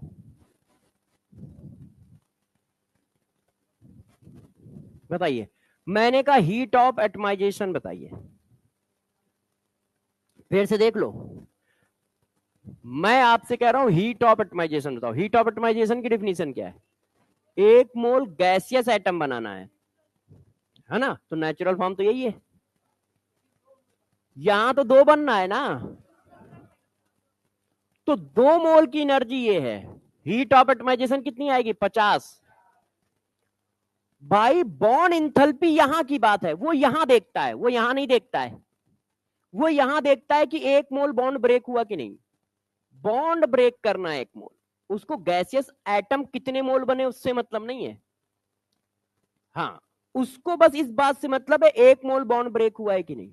तो 1 मोल बॉन्ड ब्रेक होने की एनर्जी 100 है। और तुम पूछ रहे हो bond in heat of atomisation. Heat of atomisation को इधर से मतलब नहीं है, इधर से मतलब है। उसको 1 मोल गैसियस एटम बनाना है नेचुरल फॉर्म से, तो नेचुरल फॉर्म तो है ये, तो एटम तो 1 मोल बनाने थे ना, क्योंकि उसकी डिफिनीशन यहां से है, अमाउंट उसका यहां से काउंट होता है और इसका अमाउंट यहां से काउंट होता है। तो अब वो कितनी आएगी? 50 आएगी, क्योंकि 2 मोल एटम बना है। तो वो ऐसा भी करेगा, वो ऐसा भी करेगा आपके साथ। अब यदि मैं पूछूं हीट ऑफ एटमाइजेशन और बॉन्ड इंथैल्पी का प्रोसेस, इसमें दोनों सेम है। देखो, जो प्रोसेस बॉन्ड इंथैल्पी का, वही प्रोसेस हीट ऑफ एटमाइजेशन का है। नेचुरल फॉर्म भी है, गैसियस मॉलिक्यूल भी है, तो दोनों में डिफरेंस। अब आगे की कहानी बताते हैं। ये तो मैं इन दोनों में कनेक्ट कर रहा था कि जैसे कंफ्यूज ना हो जाओ। बहुत सिंपल सा क्वेश्चन होगा, रद्दी सा लिखा होगा, मगर तुम जो निकाल के आओगे वो गलत निकला होगा। क्यों? क्योंकि दोनों के डिफिनीशन में इतना सा डिफरेंस है सिर्फ, कि वो 1 मोल कोवेलेंट बॉन्ड की बात करता है, कितने मोल एटम बनना है उससे उसको लेना देना ही नहीं है, उसको सिर्फ 1 मोल कोवेलेंट बॉन्ड से मतलब है। और यहां उल्टा है, उसको 1 मोल गैसियस एटम से मतलब है और नेचुरल फॉर्म से मतलब है। अच्छा, अब यहां आओ, 1 मोल में 4 मोल कोवेलेंट बॉन्ड है, और आपको पता है, गौर सुनना, कि इंथैल्पी स्टेट फंक्शन है। हम सब जानते हैं इंथैल्पी स्टेट फंक्शन, इसमें तो कोई बुरा मानने वाली बात नहीं है। तो देखो, तुमने जब पहला बॉन्ड ब्रेक किया होगा तो ये किया होगा, इसमें एनर्जी निकली H1। अब जब आपने दूसरा बॉन्ड ब्रेक किया तो ये किया, इसमें एनर्जी निकली H2। दोनों में सेम क्यों नहीं निकली? बॉन्ड सेम ब्रेक हुआ है, इसमें भी CH बॉन्ड ब्रेक हुआ है, इसमें भी CH बॉन्ड ब्रेक हुआ है, मगर एनर्जी सेम नहीं निकली। क्यों? क्योंकि तुम सुबह से चिल्ला रहे हो, 10 दिन से चिल्ला रहे हो कि इंथैल्पी स्टेट फंक्शन है। तो इनिशियल और फाइनल स्टेट कहां सेम है? इसमें हम जा रहे हैं मेथेन से मिथाइल फ्री रेडिकल, इसमें जा रहे हैं मिथाइल फ्री रेडिकल से कार्बीन। जब किसी एटम पे 2 कार्बन आएंगे तो कार्बीन, तो यार इनिशियल और फाइनल तो अलग है। मेथेन से मिथाइल फ्री रेडिकल, अब प्रोसेस है मिथाइल फ्री रेडिकल से कार्बीन, इनिशियल फाइनल कहां सेम है? तो इंथैल्पी तो अलग अलग होगी, जबकि बॉन्ड सेम ब्रेक हो रहा है। तो ये कुछ ऐसा हुआ, 1.5 घंटे मैंने भी पढ़ाया, 1.5 घंटे किसी दूसरे सर ने भी पढ़ाया, मगर दोनों की एनर्जी अलग अलग खर्च हुई। मैंने धीरे धीरे पढ़ाया, ठीक है, एनर्जी बताते हुए, और जो हमारे सब यंग ब्रिगेड के टीचर है वो थोड़ा एनर्जी से पढ़ाएंगे, क्योंकि उनके पास एनर्जी का पावर हाउस है। हमारे पास जलती हुई थोड़ी सी दिया है, उसी से काम चलाना होता है सुबह शाम तक, तो हम उसी तरह से पढ़ाते रहते हैं। बात समझ पाए? क्लियर है? तो यार सबकी एनर्जी अलग अलग आएगी। तो किसी ने पूछा ये बताओ यार, सबकी एनर्जी अलग अलग आएगी तो इसमें बॉन्ड इंथैल्पी क्या बोले? H1 वाले को बोले कि H2 वाले को बोले? CH बॉन्ड की इंथैल्पी बोले किसको? भाई तुमने कहा CH बॉन्ड ब्रेक हुआ है, हमने कहा हाँ, तो तुमने कहा बॉन्ड इंथैल्पी बताओ, तो हम किस वैल्यू को बोलते हैं? ये भी सीएच बॉन्ड को ब्रेक करने की एनर्जी है, ये भी सीएच बॉन्ड को ब्रेक करने की एनर्जी है? तो किसको बोलोगे? दोनों अलग अलग हैं। तो हम क्या करते हैं, एवरेज मार देते हैं। तो जब एक से ज्यादा बॉन्ड होंगे तो हमेशा वो एवरेज बॉन्ड इंथैल्पी होगी। कॉमन नेम हम बॉन्ड इंथैल्पी बोल रहे होंगे, मगर वो एब्सोल्यूट वैल्यू नहीं होगी, वो एवरेज होगी। क्यों? क्योंकि हर बॉन्ड को ब्रेक करने में अलग अलग एनर्जी लगेगी। किसी ने कहा क्यों? क्योंकि इंथैल्पी एक स्टेट फंक्शन है। इंथैल्पी एक स्टेट फंक्शन है, स्टेट चेंज हो रहा है तो एनर्जी चेंज होगी। तो क्या मैं इस बात को यहां लिखूं कि यहां पर एवरेज बॉन्ड इंथैल्पी आएगी, मगर पढ़ा वो बॉन्ड इंथैल्पी जाता है, डिफरेंस है, मगर पढ़ा वो बॉन्ड इंथैल्पी जाएगा। तो जब एक से ज्यादा बॉन्ड ब्रेक होते हैं तो मैंने कहा इस बॉन्ड को ब्रेक होने में लगी H1, इसमें लगी H2, इसमें लगी H3, इसमें लगी H4। तो बॉन्ड इंथैल्पी क्या आई? बॉन्ड इंथैल्पी या एवरेज बॉन्ड इंथैल्पी, दोनों एक ही बात है। बॉन्ड इंथैल्पी या average bond enthalpy of CH bond is, इनका एवरेज। 4 एनर्जी है, जोड़ दिया, और 4 बॉन्ड थे, 4 से डिवाइड कर दिया। ऐसे क्लियर है ये बात कि बॉन्ड एनर्जी कितनी आएगी? तो यदि किसी में एक से ज्यादा बॉन्ड है तो इसका मतलब वो एवरेज ही लिख रहा है। वो कहेगा जरूर बॉन्ड इंथैल्पी है, मगर वो है एवरेज ही। ठीक है, कोई अलग चीज नहीं है। तो मैंने आपको बताया कि बॉन्ड इंथैल्पी क्या होती है। एक मोल कोवैलेंट बॉन्ड को ब्रेक करने में जो एनर्जी लगती है वो बॉन्ड इंथैल्पी होती है। प्रोसेस कहां से कहां तक चलेगा? गैसियस मॉलिक्यूल से गैसियस एटम तक। ठीक है, गैसियस मॉलिक्यूल से गैसियस एटम तक। क्योंकि हम सिंपल क्वेश्चन ऐसा भी दे सकते हैं, ये रिएक्शन लिखी, हीट ऑफ रिएक्शन। क्यों? हीट ऑफ रिएक्शन तो जनरल फॉर्म है, हर एक में लिख सकते हो। मैंने कहा heat of reaction 400 kilo joule है। Bond enthalpy of CH bond बताओ, तो कितने मोल बॉन्ड ब्रेक हुए? 4 मोल। और हमें तो एनर्जी एक की चाहिए, 4 मोल की 400 है तो एक की कितनी होगी? 400 डिवाइडेड बाई 4, है ना 100। तो वो क्वेश्चन कुछ भी बनाएगा, हमें अपनी डिफिनीशन पे टिके रहना। डिफिनीशन ही कॉन्सेप्ट है, लगातार बताते जा रहा हूं। जितनी क्लियर डिफिनीशन एब्जॉर्ब होगी उतना अच्छे से कर पाओगे। तो इनकी डिफिनीशन बिल्कुल हिस्ट्री की तरह मत पढ़ना, इनकी डिफिनीशन एब्जॉर्ब करना, मतलब समझना कि भाई क्या कह रहा है, क्योंकि उसी से क्वेश्चन निकलेगा। ठीक है, इतनी बात समझ में आ गई? अच्छा, इस पर बच्चे ने कहा सर एक क्वेश्चन बना दो। मैंने कहा बना देते हैं, बच्चे जब जिद कर रहे हैं तो देखो, मैंने कहा यार देखिए बच्चों,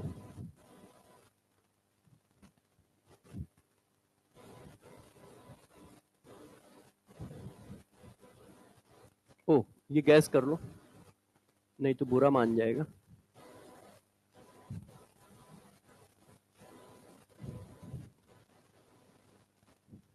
ठीक है, इसकी वैल्यू मैंने दे दी आपको।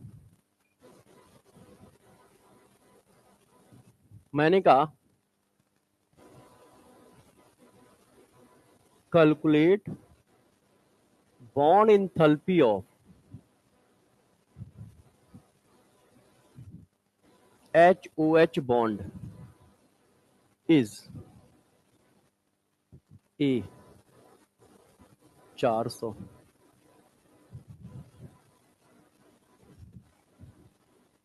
200,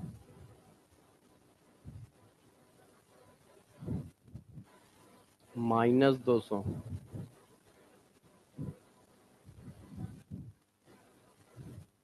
+800। बताओ,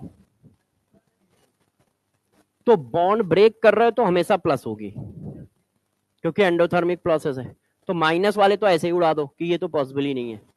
अब बात आई कि यार ये कह क्या रहा है? वो कह रहा है कि HO बॉन्ड की बॉन्ड इंथैल्पी बताओ। अब वाटर में कितने बॉन्ड है? 2, और यहां 1 लिखा है, तो इसका मतलब 2 मोल HO बॉन्ड ब्रेक हुए। तो 2 मोल के बॉन्ड के ब्रेक की एनर्जी है ये, और हमें कितनी चाहिए? 1 मोल की, क्योंकि बॉन्ड इंथैल्पी की डिफिनीशन है 1 मोल कोवेलेंट बॉन्ड को ब्रेक करना है। तो भाई 2 मोल की कितनी है, 2 मोल HO बॉन्ड की एनर्जी है 400, तो एक की कितनी होगी, तो 400 डिवाइडेड बाय 2, 200, है कि नहीं, हमारा आंसर आ गया। तो एक क्वेश्चन तो ऐसे हो सकता है, एक क्वेश्चन ऐसे देखो, bond enthalpy in term of a heat of reaction in term of bond enthalpy, heat of reaction in term of bond enthalpy।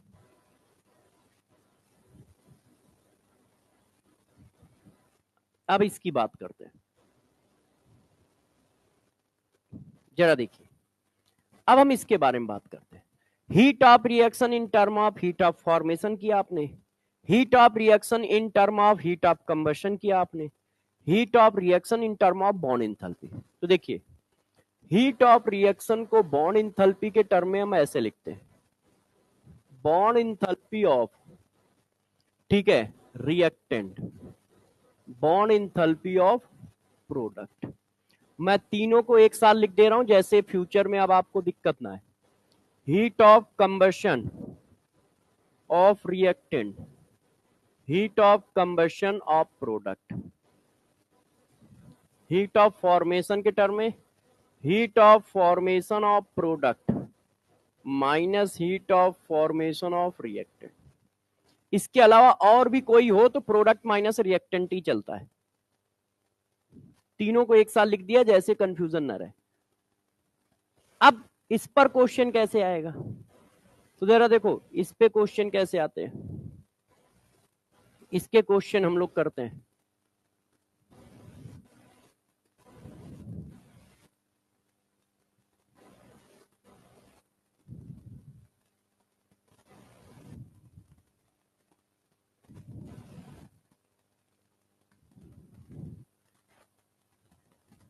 ये अब देखो इस क्वेश्चन को करते हैं, ये हमारा PYQ है तो दोनों काम हो जाएंगे, PYQ भी हो जाएगा और साथ साथ में न्यूमेरिकल क्वेश्चन भी। अब देखो इसने क्या दिया, for the following bond enthalpy. Bond enthalpy का क्वेश्चन थोड़ा सा दिखने में बड़ा होगा क्योंकि सबकी बॉन्ड इंथैल्पी लिखेगा तो लाइनें भरेंगी। तो for the following bond enthalpy, HH bond की एनर्जी दे दी, ठीक है, C डबल बॉन्ड C को ब्रेक करने की एनर्जी दे दी, और CC बॉन्ड की दे दी, और CH बॉन्ड की दे दी, और देखो सब पर मोल है क्योंकि डिफिनीशन एक मोल के लिए। अब वो कह रहा है इंथैल्पी फॉर द रिएक्शन, इस रिएक्शन की हीट ऑफ रिएक्शन पूछ रहा है। इंथैल्पी का मतलब हीट, तो हीट ऑफ रिएक्शन इस रिएक्शन की पूछ रहा है। थोड़ा सा आपको मन की आंखों का यूज करना पड़ेगा, है ना, क्योंकि आप समझ गए होंगे भाई ने थोड़ा इधर उधर खिसका दिया है लोगों को, ये जो सी है इधर खिसक गया है, तो यहां पर थोड़ा सा बॉन्ड की सेटिंग सही नहीं है, तो मैं कर देता हूं। ये देखो,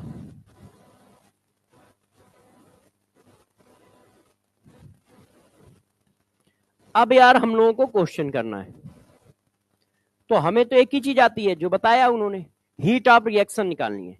मगर हीट ऑफ रिएक्शन किसके रिस्पेक्ट में निकालनी है, बॉन्ड इंथैल्पी के रिस्पेक्ट में। तो हमारा कॉन्सेप्ट क्या है, रिएक्टेंट की सारी बॉन्ड इंथैल्पी लिख दो माइनस प्रोडक्ट की सारी बॉन्ड इंथैल्पी लिख दो। तो मैंने भाई लिख दी कि heat of reaction equal to reactant की सारी बॉन्ड इंथैल्पी प्रोडक्ट की सारी बॉन्ड इंथैल्पी।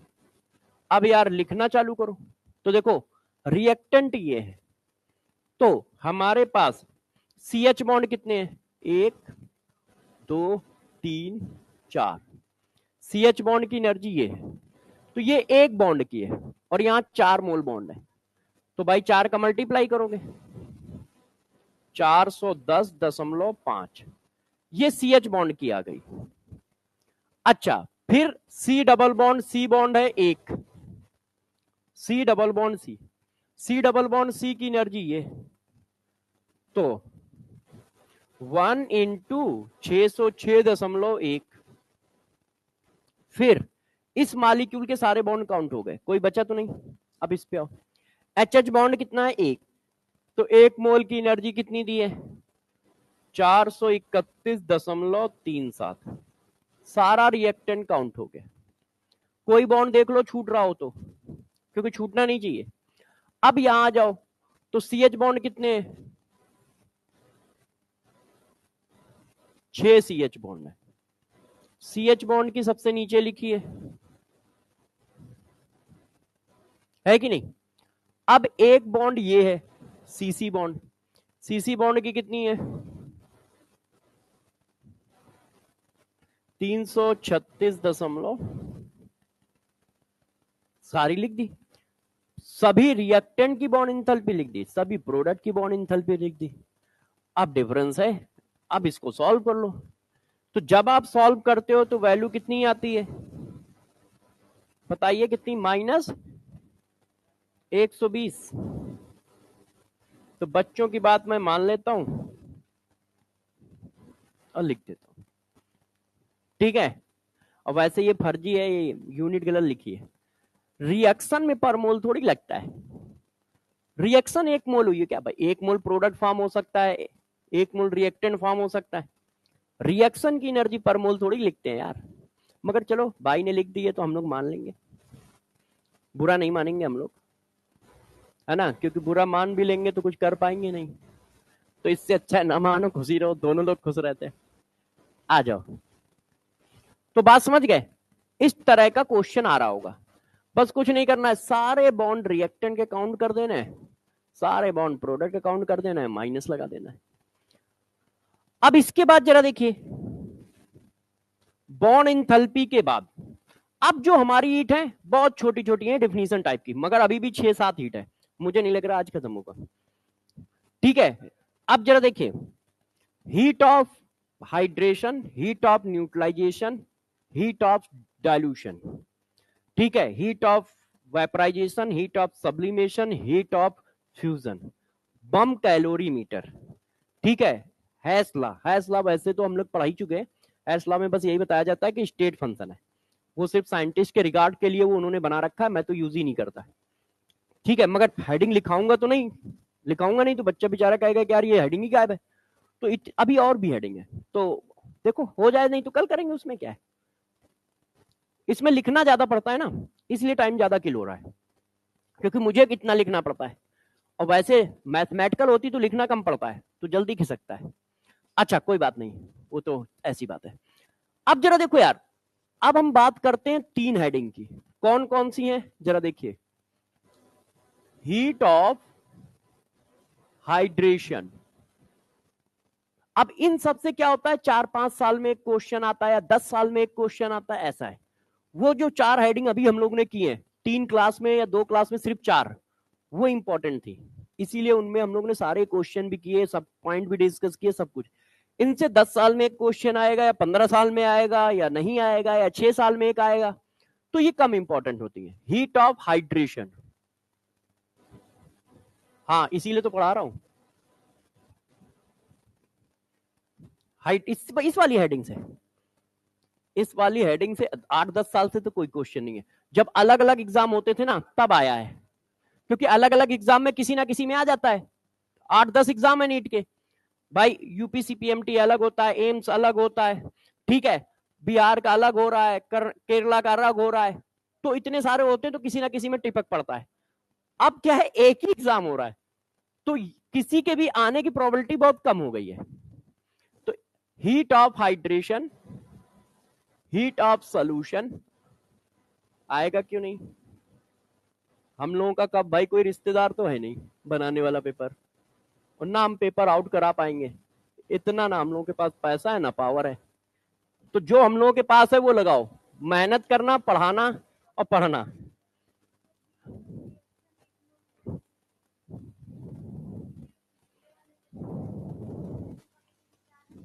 हाँ हाँ, अब देखो सब लोग ध्यान दीजिए, heat of hydration, heat of solution और हीट ऑफ डाइल्यूशन क्या है?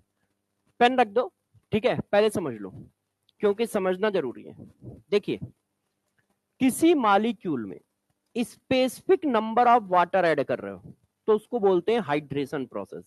जैसे कॉपर सल्फेट में हमेशा 5 ऐड करते हो, CuSO4.5H2, जिसको आप ब्लू विट्रॉल बोलते हो। FeSO4 में 7 ऐड करते हो, FeSO4.7H2O, जिसको आप ग्रीन विट्रॉल बोलते हो। MgSO4 में 7 ऐड करते हैं, MgSO4.7H2O, इसको व्हाइट विट्रॉल बोलते हैं। मोहर सॉल्ट में 6 ऐड करते हो, है ना। मोहर सॉल्ट उसमें है, एस ब्लॉक में आता है। कोऑर्डिनेशन कंपाउंड में, क्योंकि वो कोऑर्डिनेशन कंपाउंड है तो कोऑर्डिनेशन कंपाउंड में पढ़ाते हैं, मगर उसका मेन काम एस ब्लॉक में। तो चलो, स्पेसिफिक नंबर ऑफ वाटर कहीं ऐड हो रहे हैं तो उसका नाम रखा जाता है हाइड्रेशन। हाइड्रेशन का मतलब क्या है? Specific number of water molecule add. अच्छा, ऐड हो रहे हैं तो किसी ना किसी का इंटरेक्शन हो रहा होगा, कोई इंटरेक्शन फॉर्म करोगे तभी तो ऐड होंगे, कोई ना कोई फोर्स तो अट्रैक्शन फोर्स फॉर्म करना ही पड़ेगा। तो फोर्स फॉर्म हो रहा है, इसका मतलब एनर्जी निकल रही है। अच्छा, specific number of water molecule add किए तो क्या? हाइड्रेशन। अब किसी ने कहा नहीं यार, ऐड करते चले जाओ, तो उसकी एक मैक्सिमम वैल्यू होगी ना ऐड करने की।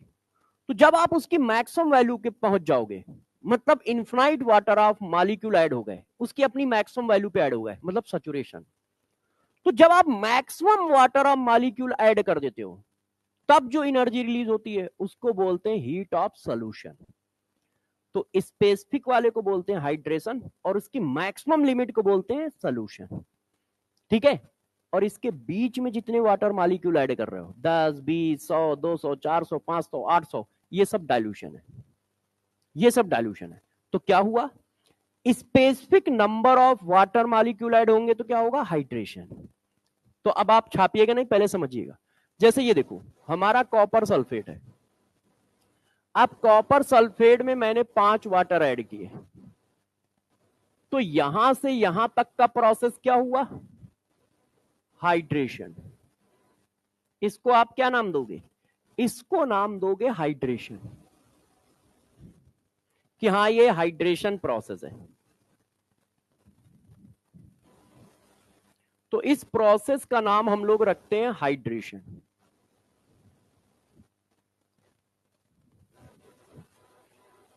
Heat of hydration. और सब कुछ होगा कितने के लिए? 1 मोल। 1 मोल मॉलिक्यूल में specific number of water add करने को हाइड्रेशन कहते हैं, और इसमें जो हीट रिलीज होती है वो हीट ऑफ हाइड्रेशन। अच्छा, अब किसी ने कहा ठीक है सर, अब मैं infinite number of water molecule add कर दे रहा हूं, मतलब large number of water molecule, और वो लार्ज नंबर क्या है? उसकी मैक्स वैल्यू। अब वो मैक्स वैल्यू तो डिफाइन नहीं होती है, मतलब जब तक ऐड हो सकते हैं, तो आप उसको इन्फिनाइट मान लो या सैचुरेशन स्टेट मान लो, सैचुरेटेड स्टेट।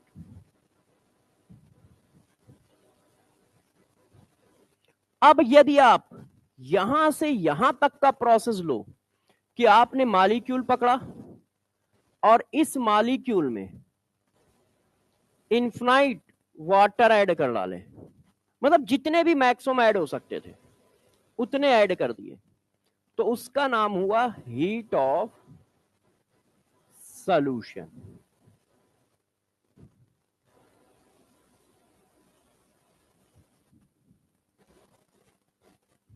ये देखो, और ये क्या है? इसके maximum addition, maximum water add, जितने वो ऐड कर सकता है। वो 10,000 भी हो सकते हैं, 20,000 भी हो सकते हैं, लाख भी हो सकते हैं, करोड़ भी हो सकते हैं। आप, इसलिए मैंने एक्स लिख दिया है, आप चाहो तो इसकी वैल्यू भी डाल सकते हो, मतलब 100, 200, 4,000, 10,000, 20,000, तो हम इसको एक्स लिख देते हैं और एक्स को अभी डिफाइन कर देंगे। ये क्या है? इसकी मैक्स वैल्यू है ना। अच्छा, अब इसके बीच में ऐड हो रहे हैं, 5 ऐड हुए और मैक्स वैल्यू ऐड हुई। अब इसके बीच में कोई भी नंबर है जो ग्रेटर देन 5 है, लेस देन एक्स है, इसके बीच का कोई भी नंबर, ये सब डाइल्यूशन है। इसके बीच का कोई भी नंबर डाइल्यूशन है। तो अब मैंने वो लिख दिया,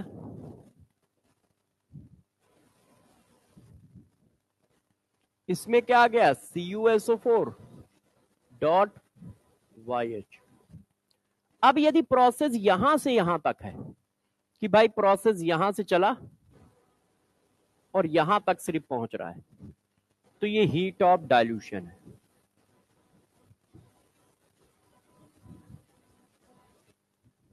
यहां तक पहुंच रहा है और सब किसके लिए है, 1 मोल के।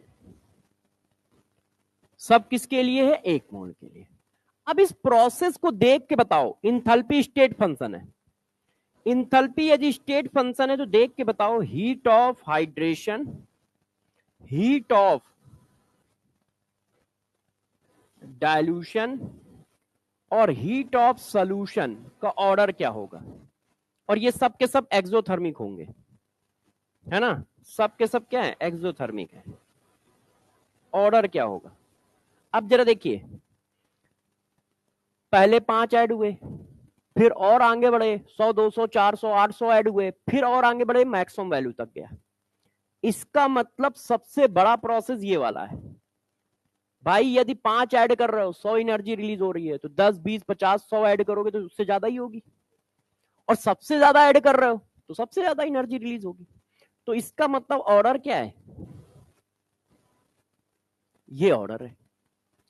अब इसका क्वेश्चन निकलेगा कैसे, तो इसका क्वेश्चन इस बात से निकलेगा कि इंथैल्पी स्टेट फंक्शन होती है, ठीक है। Delta H is a state function. कैसा क्वेश्चन आएगा अभी करके देता हूं, मतलब एक क्वेश्चन दे करा भी देता हूं कि मान लो आ गया फ्यूचर में कभी, तो आप कर कैसे पाओगे। आप इस बात को याद रखो कि इंथैल्पी एक स्टेट फंक्शन है, और स्टेट फंक्शन है तो कैसे निकलेगा। देखिए, मैंने आपको एक क्वेश्चन दिया, इसमें मिलेगा नहीं क्योंकि PYQ में आया ही नहीं है। तो देखो, मैंने कहा कॉपर सल्फेट की हीट ऑफ,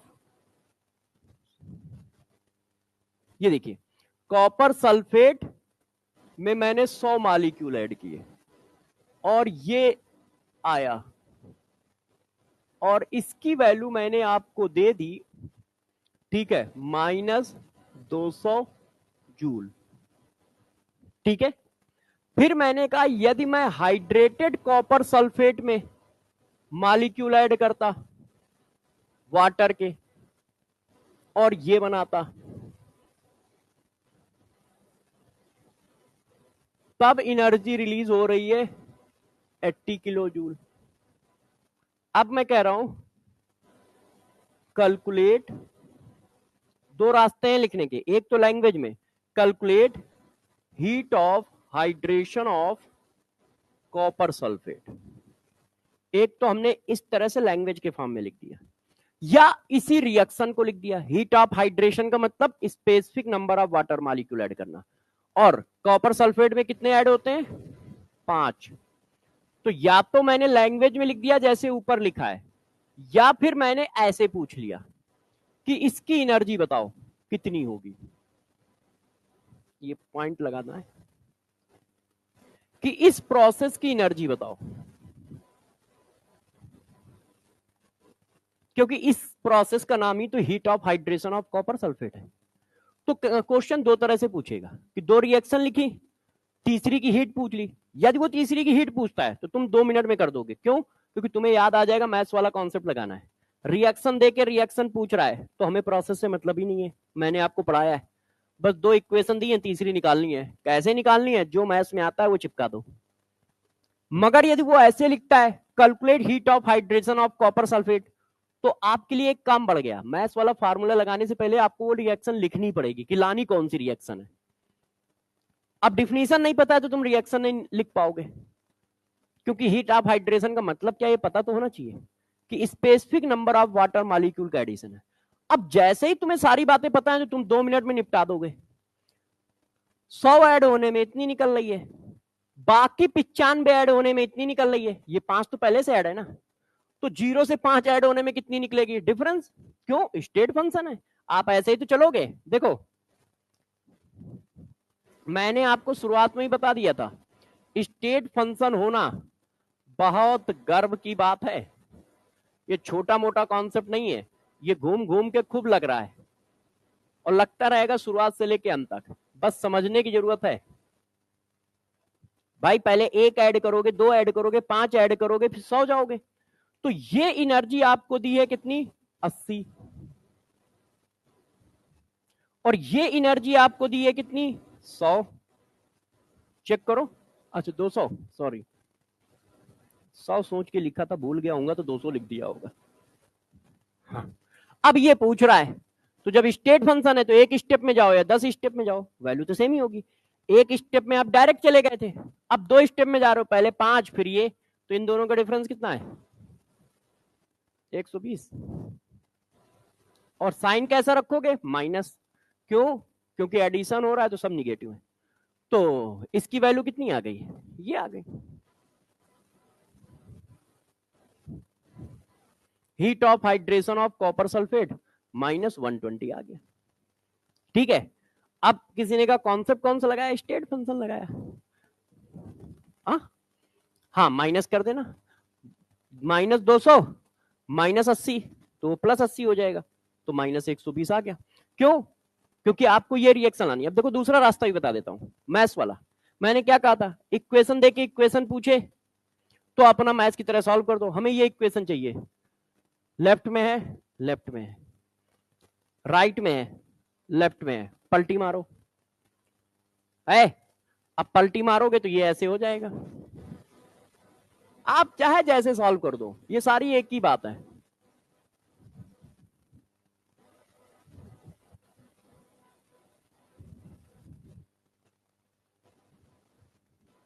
अब ये 95 वाटर आएंगे जित बैलेंस कर रहे हो तो। अब इसकी एनर्जी क्या हो जाएगी? +2।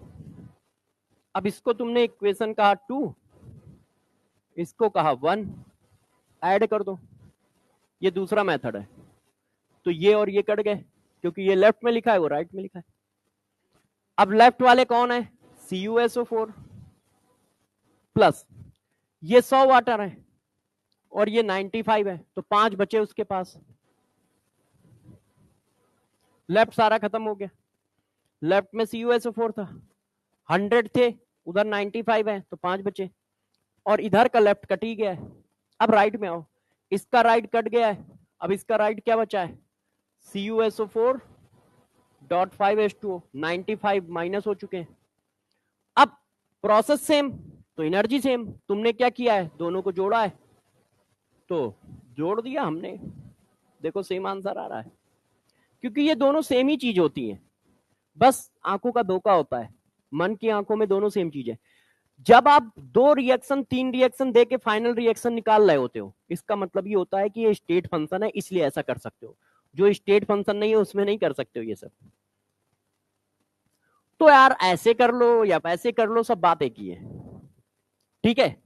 अब जरा देखिए, अब ये सब जानते हो, मगर अपना काम है पूरा पढ़ाना। तो देखो, हीट ऑफ वेपराइजेशन,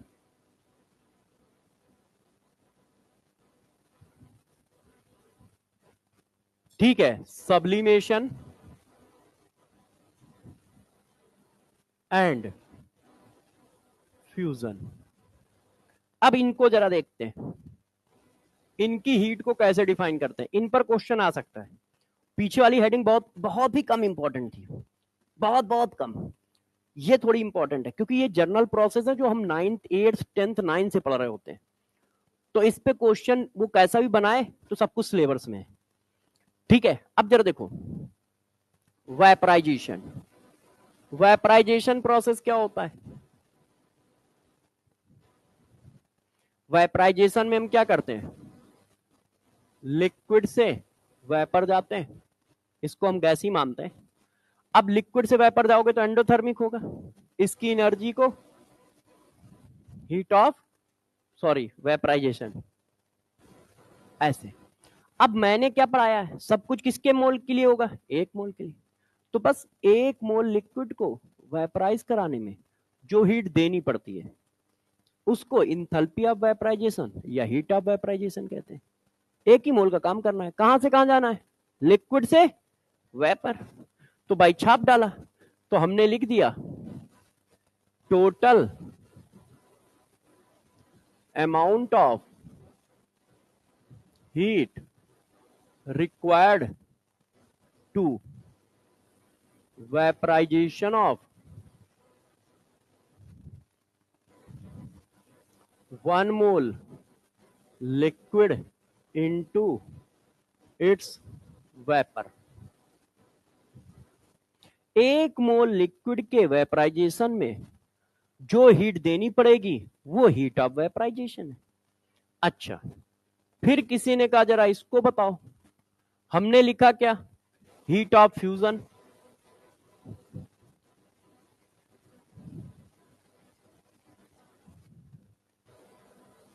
अब हम इसमें क्या कर रहे हैं?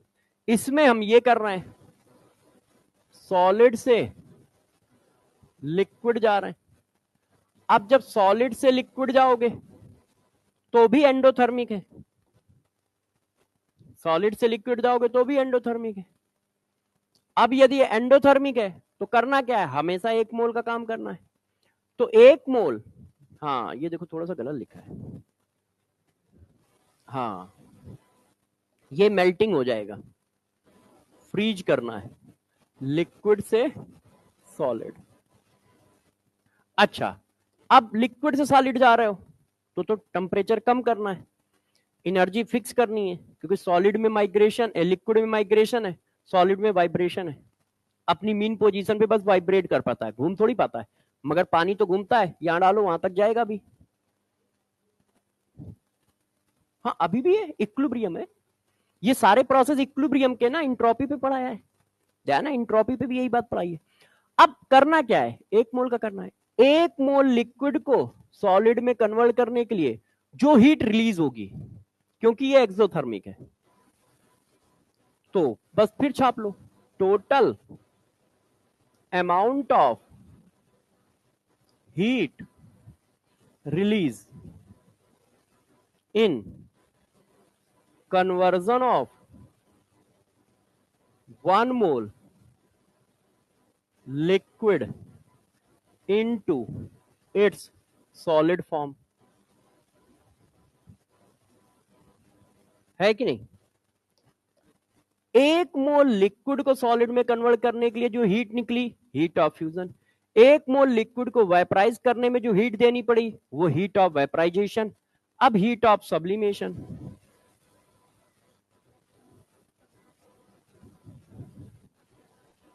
अब हमने सब्लिमेशन कर दिया। सब्लिमेशन क्या होता है? सॉलिड से डायरेक्ट वेपर में जाना। अब ये प्रोसेस कैसा है? एंडोथर्मिक है। अब कितने मोल का करोगे? 1 मोल का करोगे, तो बस total amount of heat required to conversion of 1 mole solid into its vapor form। अब जरा गौर से देखो, इंथैल्पी स्टेट फंक्शन है, तो देखो इसको पलट दो, इसका साइन चेंज कर दो, सॉलिड से लिक्विड, लिक्विड से वेपर। तो ये क्या लिखा है? इसको मैं यदि ऐसे कर दूं तो किसी बच्चे को बुरा थोड़ी लगेगा। इस एनर्जी को बोला आपने इंथैल्पी ऑफ सब्लिमेशन। इसको क्या बोला? Enthalpy of fusion. ये से ये, अब प्रोसेस उल्टा है, साइन आ गया। अच्छा, इसको क्या बोला? तो इंथैल्पी तो स्टेट फंक्शन है, वो काम एक स्टेप में करो या 2 स्टेप में करो, वैल्यू सेम आएगी। तो enthalpy of fusion equal to होती है इंथैल्पी ऑफ वेपराइजेशन प्लस, अब ये माइनस की है तो माइनस और ये माइनस मिलके प्लस हो जाएगा, तो मॉड लगा देता हूं, आप मॉड के फॉर्म में चलिएगा यदि फ्यूजन दिया है, क्योंकि गलती ना होने पाए बच्चे से। तो वो निगेटिव दे रहा है तो भी तुम पॉजिटिव रखोगे, पॉजिटिव दे रहा है तो भी तुम पॉजिटिव रखोगे। अब थोड़ा फिजिकल स्टेट देख लेना कि कौन सी एनर्जी दे रहा है, हो सकता है वो फ्यूजन न दे के मेल्टिंग दे, तो इतना तो देख ही लेना कि हाँ फिजिकल प्रोसेस क्या है, उसके हिसाब से इक्वेशन बनाना। तो ये देखो, तो इस पे क्वेश्चन ऐसा आ सकता है कि उसने कहा कि यार एक लिक्विड की हीट ऑफ वेपराइजेशन दी है और हीट ऑफ फ्यूजन ये दी है, तो इसकी हीट ऑफ सब्लिमेशन निकालो। तो आपको बस स्टेट फंक्शन लगाना है। तो पहले देख लेना कौन से प्रोसेस की कौन सी एनर्जी है और फिर ये सेट कर देना। तो ये तीन डिफिनीशन हो रहा है, heat of formation, heat of vaporisation, heat of fusion, heat of sublimation. ठीक है, फिजिकल स्टेट के बेसिस पे डिफिनीशन है, सिर्फ डिफिनीशन ही है, क्योंकि आप हीट पढ़ रहे हो इस बार, इनकी इंट्रोपी चेंज नहीं पढ़ रहे हो। ठीक है ना, इनका कुछ और पढ़ रहे हो, जैसे इनका इंट्रोपी चेंज भी पढ़ाया है, तो मगर अब तुम सिर्फ हीट पढ़ रहे हैं। तो ये आ गया उत्ती सॉलिड से। हाँ हाँ हाँ लिख सकते हो, इसीलिए तो मॉड लगा दिया है, प्लस कर दिया है ना, इसीलिए प्लस कर दिया, क्योंकि तुमने जब तुम सॉलिड से लिक्विड जाओगे तो उसको हीट ऑफ फ्यूजन नहीं कहोगे ना, वो तो मेल्टिंग हो गई ना, तो इसलिए मैंने उस पर प्लस लगा दिया। आपको सिर्फ फिजिकल स्टेट पे ध्यान रखना है, हीट प्लस माइनस कैसी होगी वो तो फिजिकल स्टेट बताएगा ना, तो तुम बस फिजिकल स्टेट पे फोकस रखना कि कहां से कहां जा रहे हैं। हाँ इस बिल्कुल सही है, अपोजिट प्रोसेस है तो साइन माइनस आ जाएगा क्योंकि वो स्टेट फंक्शन है। अच्छा, अब आपके पास क्या क्या बचा है, बम कैलोरीमीटर, ठीक है, और second law of thermodynamics, third law of thermodynamics, वो तो स्टेटमेंट लिखाने हैं, मगर जब तक यूनिवर्स की इंट्रोपी नहीं पढ़ाऊंगा तब तक वो स्टेटमेंट समझ में कम आएगा। और इंट्रोपी ऑफ यूनिवर्स, मतलब आधे घंटे का हमारा भी काम है। कितने बजे क्लास खत्म होती है, 1 बजे ना। हाँ, तो बम कैलोरीमीटर बता दूं, क्योंकि बम कैलोरीमीटर का फिगर बनाना पड़ेगा, बना के आया नहीं हूं, जैसे मैं ऑनलाइन पढ़ाता हूं तो कभी कभी फिगर बना देता हूं पहले से, क्योंकि उसके फिगर बनाने में 5-7 मिनट खर्च होते हैं, तो कल करेंगे, कोई दिक्कत नहीं। तो अब आपको करना क्या है, आप क्वेश्चन लगाने पे चले जाओ। आप बस कौन से क्वेश्चन ना करना, बम कैलोरीमीटर का क्वेश्चन ना करना, वैसे ही बम कैलोरीमीटर का एक ही आध क्वेश्चन पढ़ा होगा, मैंने 2 डाले हैं शायद एमपीएस में, बम कैलोरीमीटर का क्वेश्चन ना करो, ठीक है, एंड बाकी सब करो। सेकंड लॉ पे कोई क्वेश्चन आता नहीं, थर्ड लॉ पे कोई क्वेश्चन है नहीं, तो आप क्वेश्चन सारे कर सकते हो बम कैलोरीमीटर छोड़ के। तो आज उनका खत्म हो जाएगा, क्योंकि उनका यहां तक पढ़ाया आया हूं, मुझे जहां तक ध्यान है मैंने ये पढ़ा दिया है उनको, ये पढ़ाऊंगा तो उनका तो आज खत्म हो जाएगा, तुम्हारा कल खत्म होगा। ठीक है, अब देखो गौर सुनिए, ये एक बड़ा चैप्टर है, आप ध्यान दो, 3-3 घंटे की 4 क्लास, 2-2 घंटे वाली, ठीक है, और 1.5-1.5 घंटे वाली 6 क्लास, आज ये 7वीं क्लास है 2-2 घंटे वाली, तब खत्म हुआ, क्योंकि जब चालू किया था तब 2-2 घंटे वाली क्लास चल रही थी, फिर संडे को 2 घंटे लिया, तो 4 क्लास 2-2 घंटे वाली मतलब 8 घंटे, और 1.5-1.5 घंटे वाली 3 क्लास, ठीक है, और ये एक ये लग गई मतलब 10 घंटे, 16-17 घंटे हो चुके हैं, अभी भी एक क्लास बाकी है, क्योंकि बड़ा चैप्टर है, 2 चैप्टर का समय है, थर्मोडायनेमिक्स और थर्मोकेमिस्ट्री। ठीक है, तो आपका काम इस पे क्वेश्चन भी खूब करना होगा, मैंने एमपीएस आरपीएस डाल दिए, एमपीएस में 70 क्वेश्चन है, इसमें थोड़े ज्यादा क्वेश्चन डाले हैं, आरपीएस में भी 20-20 डाले हैं, आप उन सबको आराम से अब 2-3 दिन बनाओ, ठीक है, जब तक नया चैप्टर आएगा तब तक 2-3 दिन बनाइए। केमिकल इक्विलिब्रियम हमारा छोटा चैप्टर है, ठीक है, आयनिक सोसो है, मतलब बहुत बड़ा नहीं बहुत छोटा है। अब बड़ा चैप्टर हमारे पास एक आएगा, इलेक्ट्रोकेमिस्ट्री, इलेक्ट्रोकेमिस्ट्री लगभग इतना ही बड़ा चलेगा, हाँ चैप्टर तो बहुत बचे हैं, chemical equilibrium, ionic equilibrium, redox, electro atomic structure, मगर इसमें से 2 काफी छोटे, केमिकल और रिडॉक्स, और आयनिक सोसो है, जैसे लिक्विड सोल्यूशन और केमिकल काइनेटिक्स बहुत बड़े नहीं है बहुत छोटे नहीं है, उसी तरह से आयनिक बहुत छोटा नहीं है बहुत बड़ा नहीं है। इलेक्ट्रो में टाइम लगेगा और एटॉमिक स्ट्रक्चर में टाइम तब लगेगा यदि तुमने मॉडर्न फिजिक्स नहीं पढ़ रखी है, यदि पढ़ रखी है तो टाइम कम लगेगा, क्योंकि फिर मुझे नहीं पढ़ानी पड़ेगी, वो बात बच्चों को पहले से आती होगी तो जल्दी जल्दी जाता है। हाँ